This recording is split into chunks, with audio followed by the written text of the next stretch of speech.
ಎಷ್ಟೋ ನಿಮಗೆ ನಿದರ್ಶನಗಳು ಹೇಳಬೇಕು ಅಂತಂದರೆ ಡೈವರ್ಸಸ್ ಆಗಿದೆ. ಎಷ್ಟೋ ಕುಟುಂಬದಲ್ಲಿ ಹೆಂಡ್ತಿನ ಹೊರಗಡೆ ಹಾಕಿರೋರು ಇದ್ದಾರೆ, ಬೇರೆ ಮದುವೆ ಆಗಿರೋರು ಇದ್ದಾರೆ. ಆಮೇಲೆ ನಾವು ನಿರ್ಧಾರ ಮಾಡಿದ್ವಿ, ಬಿಕಾಸ್ ನಮ್ಮ ಡಾಕ್ಟ್ರು ಹೇಳ್ತಾಯಿದ್ರು ಹನಗವಾಡಿಯವರು, ನಮ್ಮದೇ ಆದ ಮಕ್ಕಳಿದ್ರೆ ನಾವು ಅದಕ್ಕೆ ನಾವು ದುಡ್ಡು ಕಳಿಸ್ಬೇಕು, ಪ್ರಾಪರ್ಟಿ ಮಾಡಬೇಕು. ಇದೆಲ್ಲ ಸಹಜವಾಗಿ ಎಲ್ಲ ಪೇರೆಂಟ್ಸ್ಗೂ ಬರುತ್ತೆ, ಮನುಷ್ಯ ಗುಣ. ನನಗೆ 2 ಗಂಟೆ ರಾತ್ರಿ 3 ಗಂಟೆಗೂ ಕಾಲ್ಸ್ ಬರ್ತವೆ. ಯಾವ ಥರ ಬರ್ತವೆ? ಮೇಡಮ್ ಇವ್ನ ಮಕ್ಕಳವಲ್ರಿ, ಒಂಚೂರು ಹಲೋ ಅನ್ರಿ ಮಕ್ಕೊಂತಾನೆ, ಹೀಗೆ ಹೇಳೋದವ್ರು ನನಗೆ. ಆಮೇಲೆ ನಾನು ಕೆಲವು ಕುಟುಂಬಗಳ ಜೊತೆ ನಾನು ಕೌನ್ಸಿಲಿಂಗು ಮಾತಾಡಿ ಅವರೆಲ್ಲ ವಾಪಸ್ಸು ಖುಷಿಯಿಂದ ನಗ್ತಾ ಹೋಗ್ತಾರಲ್ಲ, ಅವತ್ತು ನಾನು ಸ್ವೀಟ್ ಅಡುಗೆ ಮಾಡಿ ಪಾಯಸ ಮಾಡ್ಕೊಂಡು ಊಟ ಮಾಡಿದಷ್ಟು ಸಂತೋಷ ನನಗಾಗುತ್ತೆ. ಅದು ಅವ್ರ ಅಮ್ಮನ ನನ್ನ ಜೊತೆಲಿ ನಿಂತ್ಕೊಂಡಿದ್ದೆ, ಪೇರೆಂಟ್ಸ್ ಎಲ್ಲ ಅವ್ರ ಅಜ್ಜಿ ಯಾರ್ಯಾರು ಎಲ್ಲ ನಿಂತಿದ್ದಾರೆ. ಅದು ನಾನು ನೋಡಿದೆ. ಅವ್ರ ಅಮ್ಮಂಗೂ ಕೂಡ ಹೇಳ್ದಂಗೆ ನಾವು ಅಲ್ಲಿ ನಿಂತಿದ್ದೀವಿ, ಬಂದು ನನ್ನ ಬಟ್ಟೆ ಎಳಿತಿದೆ. ಯಾಕೆ ಅಂತ ನೋಡ್ತೀನಿ, ಅವನು ಅಲ್ಲಿ ಏನು ಅಂದ. ಅವಾಗ ಅವರು ನೋಡುವ ನಿಮ್ಮನ್ನು ನೋಡಿ ಹಂಗೆ ಬಂದಾನವ ಅಂತಂದರು. ಎಂಥ ಸಂದರ್ಭದಲ್ಲೂ ನಾವೊಂದು ಮಹಿಳಾ ವಿಭಾಗ ಅಂತ ಮಾಡ್ಕೊಂಡಿದ್ದೀವಿ.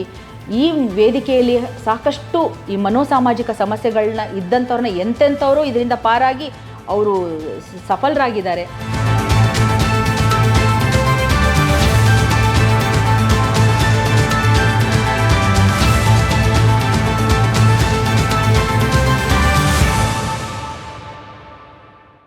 ವೀಕ್ಷಕರೇ, ಮಹಿಳಾ ವಿಶೇಷ ದಿನಾಚರಣೆ ಪ್ರಯುಕ್ತ ನಾನು ನಿಮ್ಗೆ ಇಂಟ್ರಡಕ್ಷನ್ ಕೊಟ್ಟಲ್ವಾ, ಡಾಕ್ಟರ್ ಮೀರಾ ಹನಗವಾಡಿ ಅವರೇ ನಮ್ಮ ಜೊತೆ ಇದ್ದಾರೆ. ಮೇಡಮ್, ಕಾರ್ಯಕ್ರಮ ಸ್ವಾಗತ. ನಮಸ್ತೆ ಸರ್. ಜೊತೆ ಮಾತಾಡ್ತಾ ಇದ್ದೆ, ನಿಮ್ಮ ಬಗ್ಗೆ ಕೇಳಿದೆ. ಒಂದು ತಮ್ಮ ಸೇವೆ ಅಂದರೆ ತಮ್ಮ ಜೀವನವನ್ನು ಮಕ್ಕಳಿಗೋಸ್ಕರ ಅಥವಾ ಹಿಮೋಫಿಲಿಯಾ ಆ ಒಂದು ಪೀಡಿತರಿಗೋಸ್ಕರ ಜೀವನ ಮುಡುಪಾಗಿಟ್ಟಿರುವಂಥದ್ದು ನಿಜಕ್ಕೂ ಹ್ಯಾಟ್ಸ್ ಆಫ್ ಮೇಡಮ್. ಒಂದು ಮೇಡಮ್, ಸರ್ ಜೊತೆ ಅಂದರೆ ಸರ್ ಹೇಳ್ತಾರೆ ನಮ್ಮ ಹಿಂದೆ ಇಲ್ಲ, ನನ್ನ ಸಕ್ಸಸ್ಸಲ್ಲಿ ನಮ್ಮ ಜೊತೆಲಿದ್ದಾರೆ ಅಂತ. ಸೊ ಈ ಹಿನ್ನೆಲೆಯಲ್ಲಿ ಹಿಮೋಫಿಲಿಯಾ ಸಂಬಂಧಪಟ್ಟಂತೆ ತಾವು ಈಗ ಡಾಕ್ಟರ್ ಆಗಿ ಸೇವೆ ಸಲ್ಲಿಸ್ತಾ ಇರ್ತದೆ, ಈ ಸಂಬಂಧಪಟ್ಟಂತೆ ಹೇಳೋದಾದ್ರೆ ವಿಚಾರ ಹೇಳಬೇಕು ಅಂತಂದರೆ, ನಾನು ಮದುವೆ ಆಗಿ ನನಗೆ ಆ್ಯಕ್ಚುಲಿ ಪ್ರಪೋಸಲ್ ಬಂದಾಗ ಅವರು ಇದ್ರ ವಿಚಾರವಾಗಿ ಮುಕ್ತವಾಗಿ ಎಲ್ಲ ಇದನ್ನು ಹೇಳ್ಕೊಂಡ್ರು ಎಲ್ಲ ಈ ಥರ ತೊಂದರೆ ಇರೋದು ಅಂತ. ನನಗೆ ಕೂಡ ಇದು ಫಸ್ಟ್ ಪ್ರಪೋಸಲ್ಲು. ಹೌದು. ಆಮೇಲೆ ಈ ಸಂದರ್ಭದಲ್ಲಿ ನಾನು ನನ್ನ ತಂದೆ ತಾಯಿಗಳನ್ನ ನೆನೆಸ್ಕೊಳ್ಳೇಬೇಕು. ಯಾಕಂದರೆ ಯಾರಾದರೂ ಈ ಥರ ತೊಂದರೆ ಇರೋ ಪ್ರಪೋಸಲ್ ಬಂದಾಗ ಹೆಚ್ಚಾಗಿ ಪೇರೆಂಟ್ಸ್ ಇದಕ್ಕೆ ಯಾರೂ ಒಪ್ಪೋದಿಲ್ಲ. ಅಂಥ ಸಂದರ್ಭದಲ್ಲಿ ನಮ್ಮ ತಂದೆ ತಾಯಿ ಅವ್ರು ಇಷ್ಟು ಓಪನ್ ಆಗಿ ಇದನ್ನೆಲ್ಲ ಹೇಳ್ತಾ ಇದ್ದಾರೆ ಅಂದಾಗ ನಮಗೆಲ್ಲೋ ಒಂದು ಕಡೆ ಅನಿಸ್ತಿದೆ, ನೀನು ಸುಖವಾಗಿರ್ತೀಯ, ನೆಮ್ಮದಿಯಾಗಿರ್ತೀಯ ಅನ್ನೋ ಒಂದು ನಮಗೆ ಭರವಸೆ ಇದೆ. ಹಾಗಾಗಿ ನೀನು ಇದು ಪ್ರಪೋಸಲ್ ಒಪ್ಕೊಳ್ಳೋದು ಸೂಕ್ತ ಅಂತ ಅನಿಸುತ್ತೆ ಅಂತ ಅವ್ರು ಹೇಳಿದರು. ಅದಾದಮೇಲೆ ನಮ್ಮದು ಎಲ್ಲ ಪೇರೆಂಟ್ಸು ಎಲ್ಲ ಹಿರಿಯರ ಒಪ್ಪಿಗೆ ಆದಮೇಲೆ ನಾವು ಮದುವೆ ಆದಮೇಲೆ ನಾನು ಹಿಮೋಫಿಲಿಯಾ ಇವರು ಸಾಕಷ್ಟು ಕಡೆ ಈ ಕಾನ್ಫರೆನ್ಸಸ್ಗಳೆಲ್ಲ ಅಟೆಂಡ್ ಮಾಡುವಾಗ ನಾನು ಜೊತೆಲಿ ಹೋಗ್ತಾ ಇದ್ದೆ. ಕೆಲವು ಪುಸ್ತಕಗಳನ್ನೆಲ್ಲ ಓದ್ಬಿಟ್ಟು ಇದ್ರ ಬಗ್ಗೆ ಸಂಪೂರ್ಣವಾಗಿ ಅರ್ಥ ಮಾಡ್ಕೊಳ್ಳೋಕ್ಕೆ ನಾನು ಪ್ರಯತ್ನಪಟ್ಟು ಎಲ್ಲೋ ಒಂದು ಕಡೆ ನಾನು ಗಮನಿಸಿದ ಪ್ರಕಾರ ಹಿಮೋಫಿಲಿಯಾ ಅಂದ ತಕ್ಷಣ ಅವರುಗಳು ನೋವನ್ನೇ ಜಾಸ್ತಿ ಎಕ್ಸ್ಪ್ರೆಸ್ ಮಾಡ್ತಾಯಿದ್ರು. ಅವರು ಡಿಪ್ರೆಷನಿಗೆ ಹೋಗಿರೋಂಥ ಕೆಲವು ಫ್ಯಾಮಿಲೀಸ್ನ ನೋಡ್ತಾ ಇದ್ದೆ. ಇನ್ನು ಕೆಲವು ವಿಚಾರಗಳಲ್ಲಿ ಎಷ್ಟೋ ಜನ ಮದುವೆ ಆಗದೆ ಹಾಗೇ ಉಳಿದಿರೋಂಥ ಯುವಕರುಗಳನ್ನ ನಾನು ಗಮನಿಸ್ತಾ ಇದ್ದೆ. ಇದನ್ನೆಲ್ಲ ನಾನು ನಿಧಾನವಾಗಿ ಇದನ್ನು ಅರ್ಥ ಮಾಡಿಕೊಂಡು ಯೋಚನೆ ಮಾಡಿದೆ. ಹೌದು, ಇದ್ರ ವಿಚಾರವಾಗಿ ಈಗ ಇದ್ರದ್ದು ಅಂದರೆ ಈ ಸೈಕಲಾಜಿಕಲ್ ಇಶ್ಯೂಸ್ ಏನಿದೆ, ಬಿಕಾಸ್ ಈ ಮೆಡಿಕಲ್ ಟರ್ಮ್ಸಲ್ಲಿ ಹೇಳಬೇಕು ಅಂತಂದರೆ males are sufferers, females are carriers ಅಂತ ಸುಲಭವಾಗಿ ಹೇಳ್ಬಿಡ್ತಾರೆ. ಆದರೆ ನಮ್ಮ ಈ ಹಿಮೋಫಿಲಿಯಾ ಫ್ಯಾಮಿಲೀಸಲ್ಲಿ ವಿಮೆನ್ ಆರ್ ಹೈಲಿ ವಿಕ್ಟಿಮೈಸ್ಡ್. ಯಾಕೆ ಅಂತಂದರೆ ಅಲ್ಲದೆ ಇರೋಂಥ ತಪ್ಪಿನಿಂದ ಆ ಕುಟುಂಬಕ್ಕೆ ಅವ್ರು ಮದುವೆ ಆಗಿ ಬಂದಮೇಲೆ ಅವರು ಹಿಮೋಫಿಲಿಯಾ ಮಗುನ ಹೆತ್ತಿದಾಗ ಅವರ ಕುಟುಂಬದಲ್ಲಿ ಈ ಅತ್ತೆ ಮಾವಂದಿರಿರ್ಬೋದು, ಗಂಡನೇ ಇರ್ಬೋದು, ಇನ್ನಿತರೆ ಸಮಾಜನೂ ಇರ್ಬೋದು. ಸೊ ಇವರೆಲ್ಲರೂ ಅವ್ರಿಗೆ ದೂಷಿಸೋಕ್ಕೆ ಶುರು ಮಾಡ್ತಾರೆ. ಆ ದೂಷಣೆಗೊಳಗಾದಾಗ ಅವಳು ಕುಗ್ತಾ ಹೋಗ್ತಾಳೆ. ಹೌದು. ಸೊ ಹಾಗಾಗಿ ಒಂದು ಕಡೆ ಮಗುನ ಹೇಗೆ ಬೆಳೆಸಬೇಕು ಅನ್ನೋದು ಒಂದು ಅವಳಿಗೆ ಸಮಸ್ಯೆ ಕಾಡ್ತಿರುತ್ತೆ. ಇನ್ನೊಂದು ಕಡೆ ಇವ್ರನ್ನೆಲ್ಲ ಎದುರಿಸುವಂಥದ್ದು ಸಂದರ್ಭ ಅವಳಿಗೆ ಒದಗಿ ಬಂದಿರುತ್ತೆ. ಸೊ ಇದನ್ನೆಲ್ಲ ಗಮನಿಸ್ತಾ ಇರುವಾಗ ನಾನು ಯೋಚನೆ ಮಾಡಿದೆ, ನಾನು ಸೈಕಾಲಜಿ ಮಾಡೋದು ಸೂಕ್ತ. ಹಾಗಾಗಿ ವಿಮೆನ್ ಮತ್ತು ಚೈಲ್ಡ್ ಸೈಕಾಲಜಿನ ಅಧ್ಯಯನ ಮಾಡಿ ಇವರಿಗೆ ಸೂಕ್ತ ಈ ಒಂದು ಸಮಸ್ಯೆಗಳಿಗೆ ಸೂಕ್ತ ಪರಿಹಾರನ ಒದಗಿಸ್ಕೊಡ್ಬೇಕು ಅನ್ನೋ ಒಂದು ನಿಟ್ಟಿನಲ್ಲಿ ನಮ್ಮ ಹಿಮೋಫಿಲಿಯಾ ಸೊಸೈಟಿನಲ್ಲಿ ನಾವು ಮಹಿಳಾ ವಿಭಾಗವನ್ನು ನಾವು ಫಾರ್ಮ್ ಮಾಡಿದ್ವಿ. ಇದನ್ನು ಒಂದು ವೇದಿಕೆಯನ್ನಾಗಿ ನಾವು ಇದನ್ನು ರೂಪಿಸ್ಕೊಂಡು ಇಲ್ಲಿ ಮಹಿಳೆಯರುಗಳು ಅವರದೇ ಆದ ರೀತಿಯಲ್ಲಿ ಸಮಸ್ಯೆಗಳನ್ನ ಬಂದು ಇಲ್ಲಿ ಆ ವೇದಿಕೆಯಲ್ಲಿ ಆ ಒಂದು ಮೀಟಿಂಗ್ ಪ್ರತಿ ತಿಂಗಳು ಅಥವಾ 3 ತಿಂಗಳಿಗೊಮ್ಮೆ ನಾವೆಲ್ಲರೂ ಸೇರಿಕೊಂಡು ಮೀಟಿಂಗ್ ಮಾಡುವಾಗ ಅದನ್ನೆಲ್ಲ ಸಮಸ್ಯೆಗಳನ್ನ ಹಂಚ್ಕೊಳ್ಳೋರು. ಅದಕ್ಕೆ ಸೂಕ್ತ ಪರಿಹಾರ ಯಾವ ರೀತಿ ಕೊಡಬೇಕು ಅನ್ನೋದನ್ನು ನಾವು ಅವ್ರ ಜೊತೆ ಮಾತಿನ ಮುಖಾಂತರ ಅವರು ಈಗೇನಾಗುತ್ತೆ ಅಂತಂದರೆ ಅವರು ಹೇಳೋದಕ್ಕೂ ಮುಂಚೆನೇ ನಿಮಗೆ ಗೊತ್ತಿದೆ, ಯಾವುದೇ ಆಸ್ಪತ್ರೆಗೆ ಹೋದಾಗ ಡಾಕ್ಟ್ರುಗಳು ತುಂಬ ಒಂಥರ ಸಿಡುಕಿ ಅವ್ರ ಜೊತೆ ಮಾತಾಡ್ಬಿಡೋದು, ಅವ್ರಿಗೇನು ಹೇಳ್ಕೊಳ್ಳೋಕ್ಕೆ ಅವ್ರು ಮುಂದೆ ಬರೋದೇ ಇಲ್ಲ. ಮೊದಲಿಗೆ ನಾವು ಮಾಡಬೇಕು, ಅವರು ಏನು ಹೇಳ್ತಾರೆ ಅದನ್ನು ನಾವು ಕೇಳೋಷ್ಟು ನಾವು ಪೇಷನ್ಸ್ನ ಇಟ್ಕೋಬೇಕು. ಅವ್ರು ಹೇಳಿದಾಗ ನಾವು ಮಾತಾಡೋ ರೀತಿನಲ್ಲೇ ಅವ್ರದ್ದು ಅರ್ಧ ಏನು ಆ ಪ್ರಾಬ್ಲಮ್ಸು ಸಾಲ್ವ್ ಆಗಿಬಿಡ್ಬೇಕು. ಸೊ ಹಾಗಾಗಿ ನಾವು ಅದನ್ನು ಧೈರ್ಯ ಬರಬೇಕು. ಆ ಒಂದು ಏನಂತಾರೆ, ಚಿಕಿತ್ಸೆಯ ಅರ್ಧ ಭಾಗ ನಮ್ಮ ಮಾತು, ನಮ್ಮ ಅವ್ರಿಗೆ ಕೊಡುವಂಥ ಆತ್ಮ ಬಲ ಶಕ್ತಿ ಏನಿರುತ್ತೋ ಅದೇ ಮುಖ್ಯ ಆಗುತ್ತೆ.